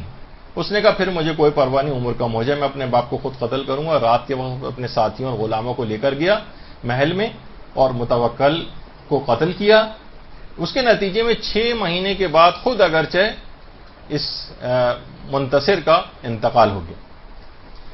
تو دیکھیے متوکل اس کا باپ تھا، منتصر کا دیکھا جائے تو وراثتی کردار انتہائی سیاہ تھا. سفاک ترین باپ کا بیٹا، دشمن اہل بیت باپ کا بیٹا، لیکن صحیح معلم کی تربیت نے منتصر کو اتنا بدل کے رکھ دیا کہ اسے اپنی جان کی پرواہ بھی نہ رہی. اتنے زیادہ نقوش جو ہے وہ چھوڑتا ہے یہ استاد، جس پہ میں بار بار کہتا ہوں کہ اس کے اوپر خواہ کچھ پیسہ ہی کیوں نہ خرچ کرنا چاہیے، اس پہ خرچ کیا جائے. اسی طریقے سے معاویہ ابن یزید، یزید کا اپنا بیٹا جس کا نام اس نے اپنے باپ کے نام پہ رکھا تھا معاویہ، اس کو بھی ایک صحیح استاد کی تربیت بچپن ہی سے میسر آ گئی.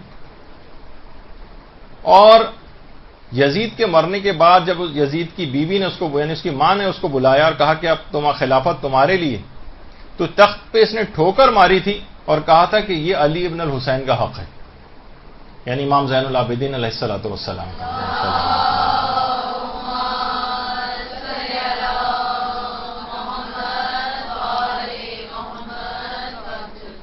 اور میرے باپ اور میرے جو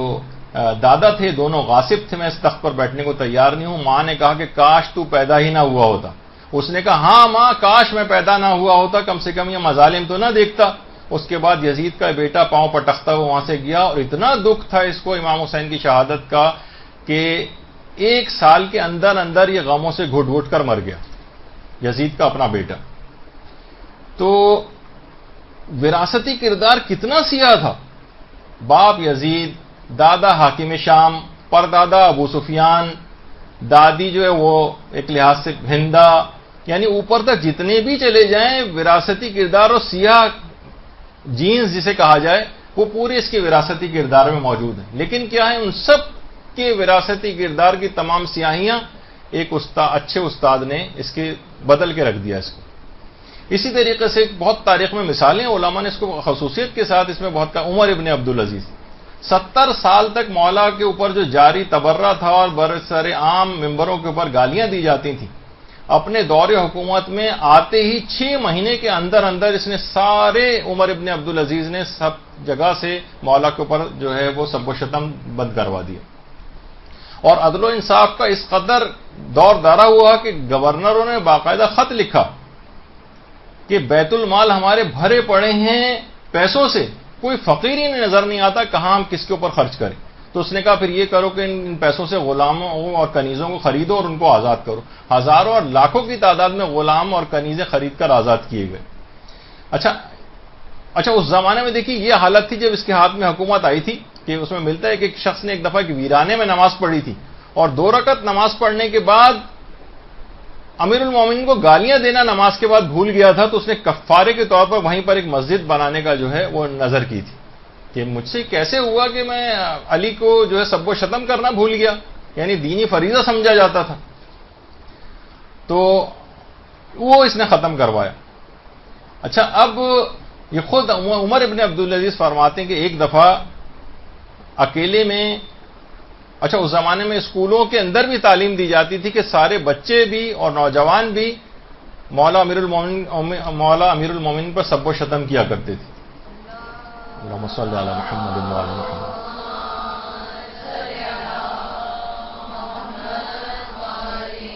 مولا کی شخصیت پہ ظاہر ہے اس لحاظ سے کیا، وہ تو لوگ اپنا نام اعمال سیاہ کر رہے تھے، لیکن ان کے استاد نے ان کو بلایا عمر ابن عبدالعزیز کو اور اکیلے میں لے گئے اور کہا کہ یہ بتاؤ اگر کوئی شخص اہل جنت میں سے ہو اور کیا اس کے اوپر اس کو گالیاں دینا اور اس کو سب و شتم کرنا جائز ہوگا؟ کہہ رہے میں سناٹے میں آ گیا، میری دل کے اوپر اس بات کا بہت گہرا اثر ہوا اور اس کے بعد استاد نے ان کے اوپر رفتہ رفتہ کام کرنا شروع کیا، یہاں تک کہ عمر ابن عبدالعزیز کو تبدیل کر دیا. تو کسی بھی صورت کوشش کریں کہ کوئی بھی اچھا ٹیوٹر، کوئی اچھا عالم دین، کوئی اچھا دینی طالب علم اس کو لگائیں، اس کو کچھ ایسے انسینٹیوز بھی دیں. ہر شخص کے ساتھ پیٹ لگا ہوا ہے، اس کا اپنا گھر ہے، رشتہ دار ہیں، اس کو بھی کچھ پس انداز بھی کرنا ہے، بیماریاں بھی آتی ہیں، اس کا کچھ حق ہے کہ اس کو کچھ زیادہ دیا جائے. اور امام حسین کی سیرت بھی آپ کے سامنے ہے کہ کس انداز سے وہ دیا کرتے تھے. اور پھر اس کے بعد آپ دیکھیں گے کہ آپ نے واقعی حقیقی طور پہ اسکولوں کے اوپر اتنا خرچ کیا اور وہاں سے کیا نتیجہ آج کل جو نکلتا ہے وہ سب آپ کے سامنے. یہ نہیں کہ ہم کہہ رہے کہ پھر وہ اسی طرف نکل جائیں کہ ہم اس تعلیم کے بالکل خلاف ہیں اور بچوں کو جاہل رکھا جائے دنیاوی تعلیم سے، نہیں، لیکن اس کے وہ فائدے، اخروی فائدے نہیں نظر آئیں گے جو کہ اس کے اندر نظر آ رہے ہیں. اور ایک مشورہ بھی ہے میرا، مشورہ یہ ہے کہ اگر تھوڑا سا انسان بچے کو اس طرف لگانا چاہے تو ابتدا ہی سے اگر بچے کو عالم دین اگر آپ کو بنانا ہے تو بچپن سے اس کو کچھ حوزوی علوم شروع کروا دیں. یقین جانی کہ بچہ ایسے ایسے مشکل میتھمیٹکس کے دیکھیں آپ کلاسز کے لے کر بیٹھیں، کتنے مشکل آپ کو نظر آتے ہیں، بچے سارے سالو کر رہے ہوتے ہیں. بچے کو سلو کرتے ہوئے بالکل پڑھاتے ہوئے جائیں تو بہت امید قوی ہے کہ وہ جب تک وہ انٹر وغیرہ کے لیول تک بچہ آئے گا، اچھا چھوٹا لیول کا ایک عالم دین ضرور بن چکے گا. ایران کے اندر بہت سے اس کے وہ ہیں کہ بچپن سے ہی جو نارمل جو اسکول کے اندر جو چیزیں پڑھائی جا رہی ہوتی ہیں اس کے ساتھ ساتھ یا الگ سے بھی والدین کوئی ٹیوشنز لگوا دیتے ہیں جو سلو طریقے سے وہ بچہ حوزوی علوم، حوزوی کتابیں پڑھتا ہوا جا رہا ہوتا ہے، یہاں تک کہ جب انٹر کے لیول تک پہنچتا ہے تو ایک سنجیدہ قسم کا ایک چھوٹا موٹا عالم دین کے لیول تک پہنچ جاتا ہے. تو یہ بہت اہم ہے اس لحاظ سے اور لوگوں کو اس متعلق سوچنا چاہیے. تو اب دیکھیے ایک ہی چیز ممکن ہے، یا تو دینی مدرسے میں بھیجا جائے بچوں کو، اور دیکھیے اس قدر ثواب ہے اس کا کہ پیغمبر فرماتے ہیں کہ جب بھی معلم بچے کو صرف بسم اللہ پڑھاتا ہے تو خدا اس استاد کو، اس بچے کو اور اس کے والدین کو عذاب جہنم سے محفوظ فرما دیتا ہے. اللہم صلی علی محمد، صرف بسم اللہ پڑھانے پہ.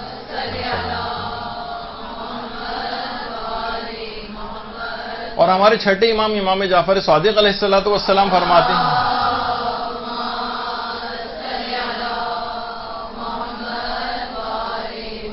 کہ اپنے بچوں کو احادیث سکھانے میں تیز رفتاری سے کام لو، اس سے پہلے کہ مرجیہ یعنی گمراہ لوگ غلط عقائد راسخ کرنے میں تم سے بازی لے جائیں. بچوں کو بہت جلدی ان تمام چیزیں سکھا دینی چاہیے اور جلدی کرنی چاہیے تربیت میں. آج کل ہم دیکھتے ہیں کہ غالی اور مفوضہ اور مقصرین آج کل اگرچہ یہ اصطلاحات بہت سستی ہو گئی ہیں اور ہر ایک کے اوپر ٹھوک دی جاتی ہیں، ایسا بھی نہیں ہونا چاہیے، لیکن بہرحال ہم حقیقی معنوں میں جو لوگ اس انداز سے ہیں جو لوگ نوجوانوں کو باقاعدہ شکار بنا رہے ہیں. اور یہ وہی لوگ ہم عام طور پر شکار بنتے دیکھتے ہیں جو کسی صحیح معلم سے جنہوں نے پڑھا ہوا نہ ہو، کسی مدرسے سے پڑھا ہوا نہ ہو، بڑے آرام سے شکار بن جاتے ہیں. اور یہ بھی امام حسن عسکری علیہ الصلوۃ والسلام فرماتے ہیں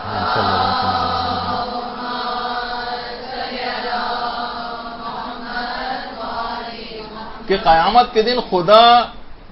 والدین کو بچوں کو اتنا بڑا اجر دے گا کہ وہ خود حیران پریشان ہو جائیں گے کہ اتنا پروردگار، اتنا فضل ہمارے اعمال تو اس قابل نہیں تھے، اتنا بڑا مقام ہمیں کیسے ملا. تو پروردگار کی طرف سے آواز آئے گی اس وجہ سے کہ تم نے بچوں کو قرآن کی تعلیم دلوائی تھی، دین اسلام کی تم نے بصیرت ان کو عطا کروائی تھی، اس پر رسول اور ان کے ولی کی محبت ان کے سینے میں قرار دی تھی، اور فقہ اسلامی کی تم نے ان کو تعلیم دلوائی تھی. مستدرک الوسائل کی پہلی جلد کی حدیث. ان تمام تم نے کیونکہ ان چیزوں کا انتظام کروا دیا تھا ان کے لیے سکھانے کے لیے، تو اس وجہ سے اتنا عظیم مقام آج تم کو دیا گیا. تو یہی وجہ ہے کہ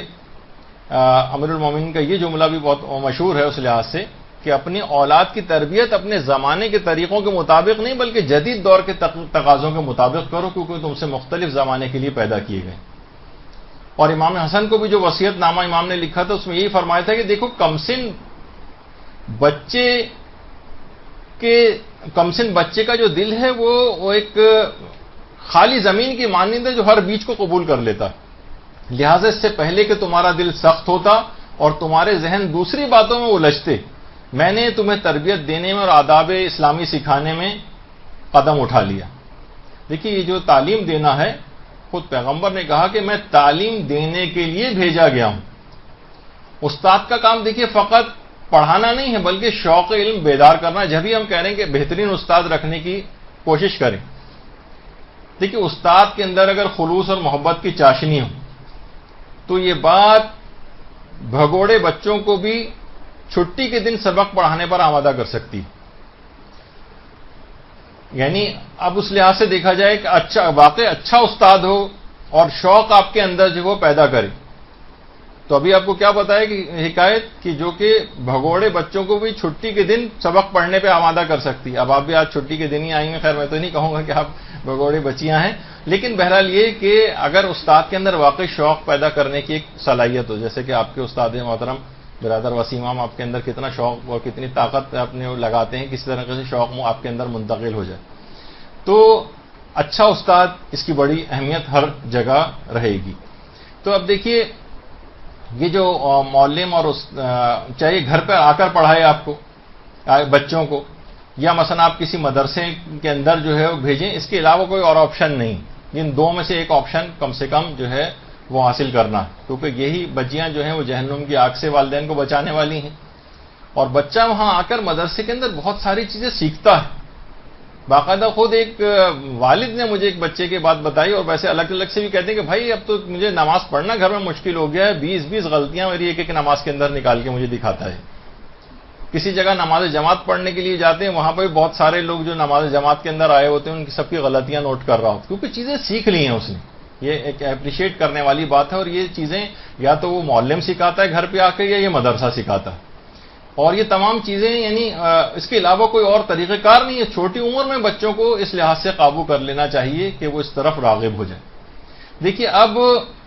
میں نے کہا نا کہ دو چیزیں ممکن ہیں، یا تو صرف والدین کو چاہیے یا تو ٹیوٹر لگوائیں یا مدرسے میں بھیجیں، تیسرا کوئی آپشن نہیں. اور ان دونوں میں سے اگر ایک کام بھی نہیں کیا والدین نے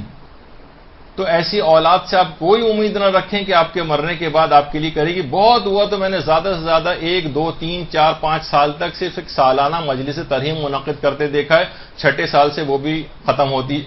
چلی جاتی. کوئی امید نہ رکھیں سوائے کہ وہاں پر قبر پہ آ کر ظاہر ہے کہ وہ آ کر بایولوجی کیمسٹری اور یہ سب چیزیں تو جو نہیں پڑھے گا. پڑھنی تو وہی چیزیں جو آخرت میں فائدہ پہنچانے والی اس لحاظ سے ہیں. تو یہ دوسرے جو بچے ہیں جن کی ایسی تربیت نہیں ہوئی، یہ کبھی آپ کے لیے وہ چیز نہیں کریں گے، ان کی فکر یہ کبھی پیدا نہیں ہوگی.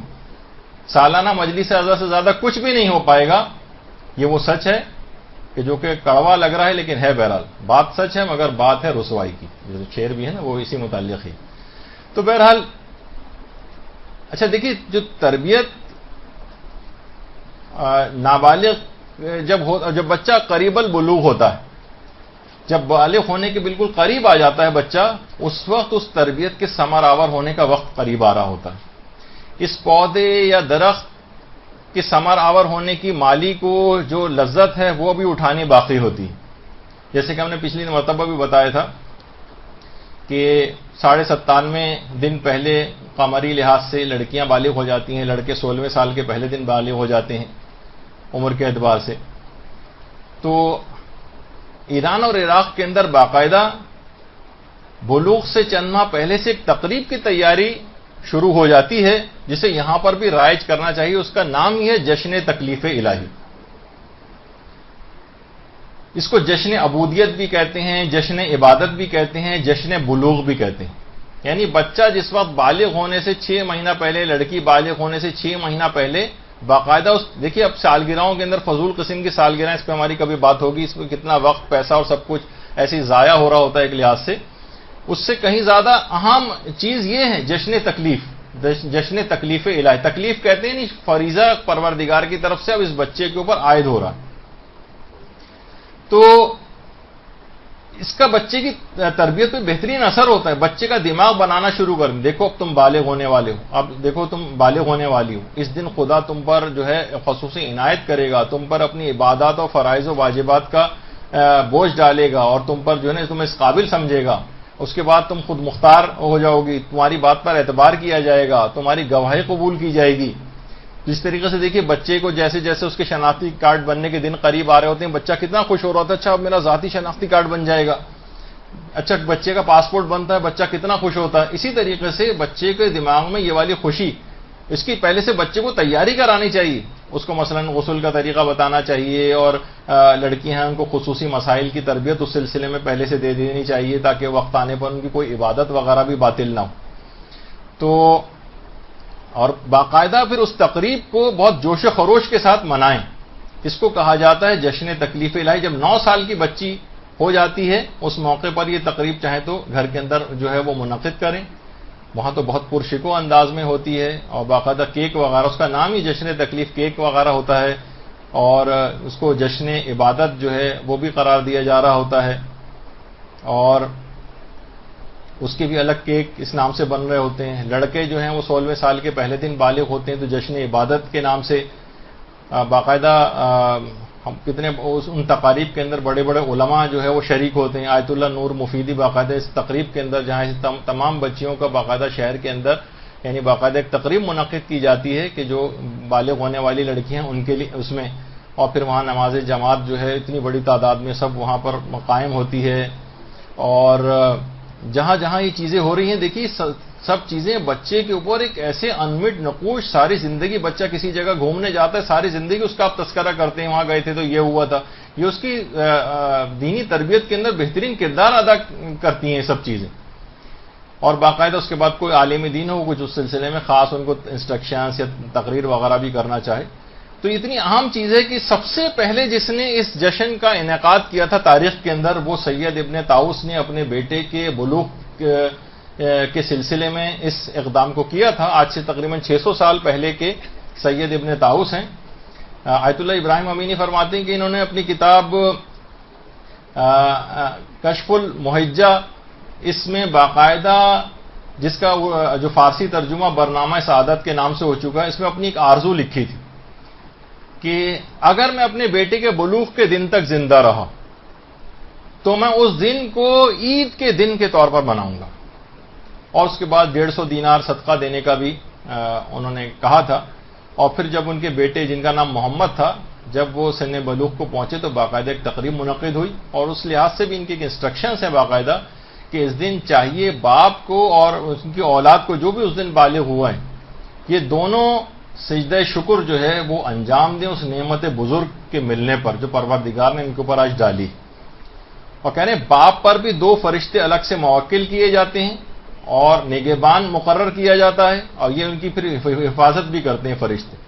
ان کو چاہیے کہ باپ اور بیٹا یہ ان فرشتوں کو باقاعدہ سلام کریں اور 2 فرشتے بیٹے پر الگ سے بھی ان 2 فرشتوں سے الگ بھی مقرر کیے جاتے ہیں جو عام طور پر کاندھوں کے پر جو ہے وہ آتے ہیں. تو ان کو سلام کرنا چاہیے اس دن. اور باقاعدہ بچے کو سعادت اور کامیابی سے ہمکنار کرنے کے لیے اس دن خاص طور پر باپ جو ہے وہ دعا کرے، بچے کو شر شیطان سے بچنے کی دعا اس دن مانگی جائے اور دونوں سجدہ شکر ادا کریں اور 2 رکعت نماز شکرانہ جو ہے اس دن خاص طور پر انجام دیں.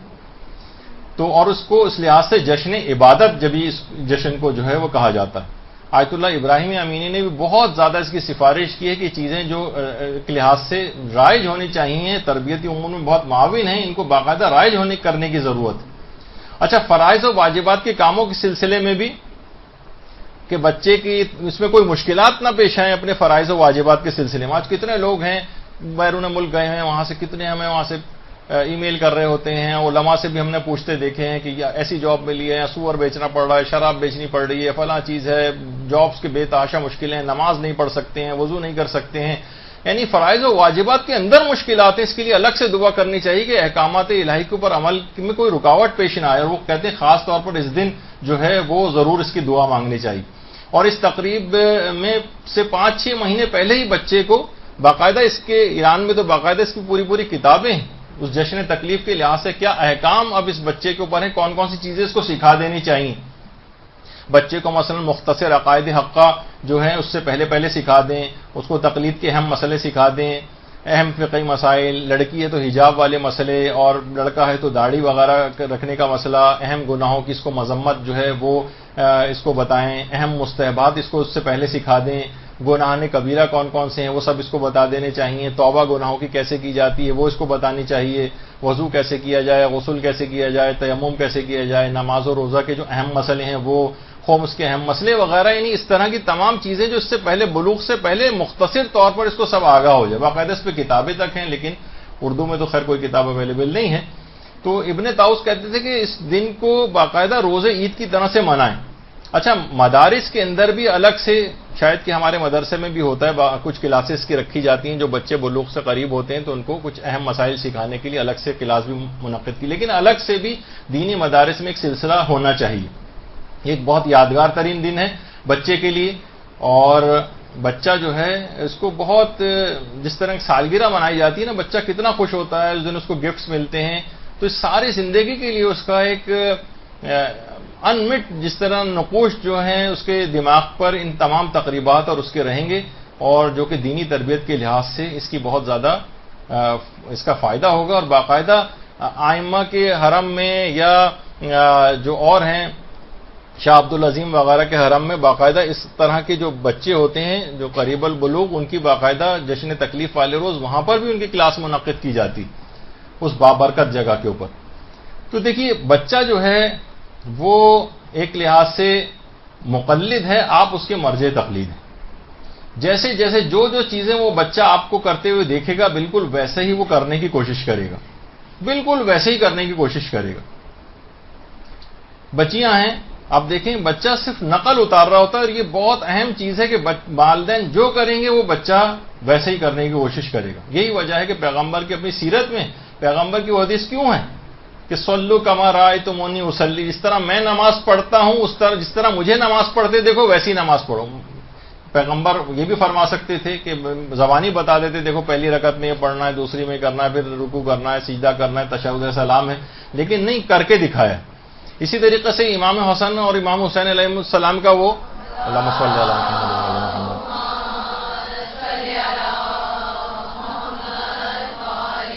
وہ آپ سنتی ہیں غالباً آپ نے اس پہ توجہ نہیں دی، وہ جو صحابی نے غلط وضو کیا تھا تو امام حسن اور امام حسین نے وضو کر کے دکھایا تھا۔ یہ بھی تو کر سکتے تھے کہ براہ راست غلطی بتا دیتے، نہیں، کر کے دکھانا ایک الگ سے ایک چیز ہے۔ جس طریقے سے یہ بھی روایت میں کہ پیغمبر اسلام یعنی فزیکل طور پر کر کے کچھ چیز کو دکھاتے تھے۔ مثلا پیغمبر نے ایک دفعہ اپنے ایک ہاتھ میں سونے کو اٹھایا اور ایک ہاتھ میں ریشم کو لیا، خالص ریشم کو، اور کہا کہ یہ دونوں میری امت کے مردوں کے لیے حرام ہے۔ کیوں یا رسول اللہ، آپ یہ نہیں کر سکتے تھے کہ آپ زبانی بتاتے، سب نے سونا بھی دیکھا ہوا تھا، ریشم بھی سب کو پتا ہے، صرف زبانی بھی بتانا کافی تھا، لیکن نہیں، عمل کر کے ہاتھوں میں اٹھا کر اس لحاظ سے اس کو دکھایا، کیونکہ بہرحال پیغمبر اسلام امت کے باپ ہیں، اور ایک باپ جس طرح سے بھی کوشش کرتا ہے کہ کسی طریقے سے بچے کو انمٹ نقوش اس کے دماغ پہ ہو جائیں اس تربیت کے۔ اچھا، اب بچہ جو ہے دیکھیے اس کی ذہنی تربیت بھی کرنا ہے، بس اس کو 5 منٹ کے اندر، کیونکہ فوراً بعد برادر وسیم امام کا درس ہونا ہے، اس کے بعد تو بس 5 منٹ اور لیتے ہیں۔ ذہنی تربیت بچے کی، دیکھیے بچے کی ذہنی تربیت میں اس بات یاد رکھ لیں کہ قوت فیصلہ جو ہے یہ بچے کی آپ کو لازمی مضبوط کروانی۔ مثلا بچے کو اگر آپ خریداری کے لیے کسی جگہ ساتھ لے جا رہے ہیں تو اس سے اس کی پسند ناپسند پوچھیں، اور بچہ خود چوز کرے کوئی بھی چیز اگر خریداری کرنے کی۔ مثلا اس نے کوئی ایسی قمیض یا کوئی ایسا کپڑا چوز کیا، اس نے منتخب کیا اپنے لیے، کہ آپ اس کا مذاق اڑا رہے ہیں، ارے دیکھو یہ گاؤدی، یہ کیا اٹھا کے لے آیا ہے چیز، اس قسم کی بات کر رہے ہیں، اس سے بچے کا دل ٹوٹ جاتا ہے۔ بچہ ہو یا نوجوان ہو اس بات کو بہت مائنڈ کرتے ہیں کہ اس کی لائی ہوئی یا پسند کی ہوئی چیز کو اس طرح سے ریجیکٹ کیا جائے۔ اس سے انتخاب کروائیں. جو بھی اس پہ پیسہ خرچ ہو، زیادہ سے زیادہ اس میں غلط انتخاب بھی اگر کیا تو 500 خرچ ہو جائیں گے، 1000 خرچ ہو جائیں گے، 2000 کا نقصان ہو جائے گا. مگر بچے کی قوت فیصلہ 2000 روپے میں مضبوط آپ نے کروا دی، جو کہ کوئی ایسا نقصان کا سودا بھی نہیں. غلطی تو ہوتی ہے ہر شخص سے، غلطی بھی کرتے دیکھیں تو آپ کہیں گے مثلا الٹے سیدھے اس کو الفاظ کہے جائیں. اس پینڈو کو دیکھو کہ مثلا اس نے مثلا کیا یہ کر دیا ہے، اس کو سودا لانے کی تمیز نہیں. تو اس طرح کی چیزیں. اچھا مثلا اگر وہ سوال کوئی کرے تو مکمل توجہ کے ساتھ اس کا سوال سننے اور اس کو جواب دینا چاہیے، تشفی کرنی چاہیے، اس کی تعریف کرنی چاہیے. ہاں واقعی تم نے بہت اچھا سوال کیا. آپ کو جواب آتا ہو تو آپ دے دیں، نہیں جواب آتا تو کسی سے پوچھیں، کسی عالم سے پوچھیں، چلو آؤ فون کرتے ہیں، چلو آؤ یہ کرتے ہیں، پوچھتے ہیں. لیکن اس کو باقاعدہ انٹرٹین کریں بچے کو. ایسا نہ ہو کہ اس کو بالکل دھتکار دیں، سلام کے جاؤ کسی سے جا کے پوچھ لو، میرا دماغ مت کھاؤ، اس طرح کر کے بھگا دیا. تو وہ اس سے کبھی بھی بچے کے اندر وہ صلاحیت بیدار نہیں ہوگی. تو مکمل توجہ کے ساتھ. اچھا بچے کی جو کامیابیاں ہیں اس کو بھی آپ ڈسکس کرنا چاہیے بچے سے کہ دیکھو تم نے جو کامیابی حاصل کی ہے نا، یہ اس وجہ سے کی ہے تم نے اس دفعہ ٹی وی کم دیکھا ہے، یا مثلا تم نے کھیل بہت زیادہ تم ٹائم پہ کھیلتے تھے، اس دفعہ تم نے کھیل کم کھیلے ہیں، دورانیہ کم رکھا ہے، اس وجہ سے تمہیں کامیابی ملی. تو بچے کے دماغ میں بات آئے گی اچھا ہاں یہ ہو سکتا ہے. یا مثلا بچہ اگر اس کے ناکامی کسی چیز میں ہوئی ہے تو اس کو بھی ڈسکس کریں. دیکھو یہ اس وجہ سے جو تمہیں ناکامی ہوئی ہے، تم نے کھیلا بہت، تم ٹی وی بہت دیکھتے رہے، تم باہر بہت زیادہ نکل رہے تھے، فلاں کوئی چیز. اس کو باقاعدہ سمجھائیں کہ تمہاری ناکامی کی وجہ یہ ہے. اس سے بچے کی دیکھیں ذہنی تربیت ہوتی. ایک نوجوان نے کہا، باقاعدہ یہ چیز بتائی کہ ایک دفعہ ابا نے جو ہے نا، ایک سمجھدار ابا تھے، انہوں نے ایک ٹاسک دیا اسے کہ دیکھو دن میں جو بھی تم کام کرو نا، میں آج تمہیں کام دے رہا ہوں، تم اسے لکھو. تم کہاں گئے، اسکول گئے یا کالج گئے، کالج سے تم پھر اس کے بعد کہاں گئے، کس سے ملے، پھر گھر کتنے بجے آئے، کھانا کھایا، اس کے بعد کیا کیا، رات تک کی سارا روداد 1-2 دن لڑکے نے لکھا. اور اس کے بعد پھر اس نے کہا کہ والد گرامی آپ کو جو سمجھانا ہے وہ مجھے ویسے ہی بتا دیں، یہ تو میں نہیں کر سکتا، ناممکن ہے میرے لیے پورے دن کی اس طرح کی روداد لکھنا. کہا کہ بیٹا یہی میں تم کو سمجھانا چاہ رہا تھا کہ جب تم اپنے اس کمزور باپ کے سامنے ایک دن کا حساب نہیں دے سکتے تو خدا کے سامنے قیامت میں ساری زندگی کا حساب کیسے دو گے. بس کہہ رہے ہیں اس نوجوان نے کہا کہ واقعی ابا نے اس طریقے سے مجھے وہ چیز سمجھائی کہ آج تک جب بھی کوئی کام کرنے جاتا ہوں یہی دماغ میں آتا ہے کہ خدا کو کیا جواب دوں گا. باپ نے اسی طریقے سے کہا کہ دیکھو بیٹا فلاں دوست مجھے لگ رہا ہے کہ تمہارا اچھا نہیں ہے اور یہ تمہیں بری باتیں مثلا سکھا رہا ہے. تو اور دیکھیے برا دوست جو ہے وہ ظاہر ہے کہ برے کاموں کے اندر مدد کرتا ہے. کبھی قیامت کے دن کہا جائے گا کہ کاش میں فلاں کو اپنا دوست نہ بنایا ہوتا. والد نے کہا کہ دیکھو مجھے لگ رہا ہے کہ یہ تمہارا دوست صحیح نہیں، اس سے تم پیچھے چھڑاؤ. تو نوجوان نے کہا کہ بابا یعنی میں خود تو مضبوط ہوں، مجھے اس کے برا ہونے سے کیا فرق پڑتا ہے، میں ٹھیک ہوں، میں اس کی برائی میں نہیں آؤں گا. تو کہنے والد صاحب نے کہا ایک دفعہ نا سیب کی پیٹی لے آئے اور سارے سیب مجھے دکھائے کہ دیکھو سارے بالکل تر و تازہ ہیں، اور صرف ایک سڑا ہوا سیب اس پیٹی کے اندر رکھ دیا. اور چند دن بعد پھر مجھے دوبارہ بلایا اور کہا اب پیٹی کو کھول کے دیکھا تو اس میں سے اکثر جو ہے وہ سڑے ہوئے سیب یا موسمی کی وجہ سے سارے وہ پورے تمام کے تمام پھل خراب ہو گئے تھے. کہا کہ بیٹا اسی وجہ سے میں کہتا ہوں کہ ایک بھی اگر دوست تمہارا خراب ہے تو تم سارے اچھے دوستوں تک وہ اپنی خرابی کو پہنچا دے گا. کہہ رہے ہیں میرے دماغ میں بات نقش ہو گئی. یعنی ایسے ایسے طریقہ کار سے بچوں کو سمجھاتے ہوئے جانا. یہ والدین کی ہمیشہ ساری زندگی، چاہے بچے جو ہیں شادی شدہ بھی ہو جائیں، ان کے بچوں کے بھی بچے ہو جائیں، تب بھی ان کو چیزوں کے اندر اسی انداز سے سمجھانے کی ذمہ داری رہے گی. اسی طرح سے یہ تمام دوست جو ہیں وہ اصلاً دوست ہیں لیکن پیچھے سے ایسا جیسے چرا گھونپ رہے ہوں اور آخرت تباہ کر کے رکھ دیتے ہیں اگر کسی خراب دوست ہو جائیں.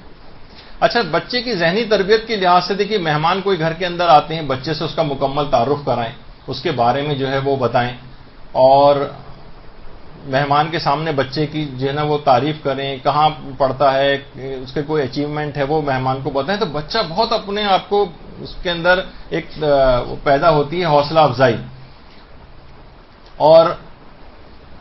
مثلا اگر عام طور پہ ہم دیکھتے ہیں کہ بچہ مہمان کے سامنے اگر آ جاتا ہے تو باپ کہتے ہیں چلو بھاگو یہاں سے بھی میں بات کر رہا ہوں، اس کو بھگا دیتے ہیں.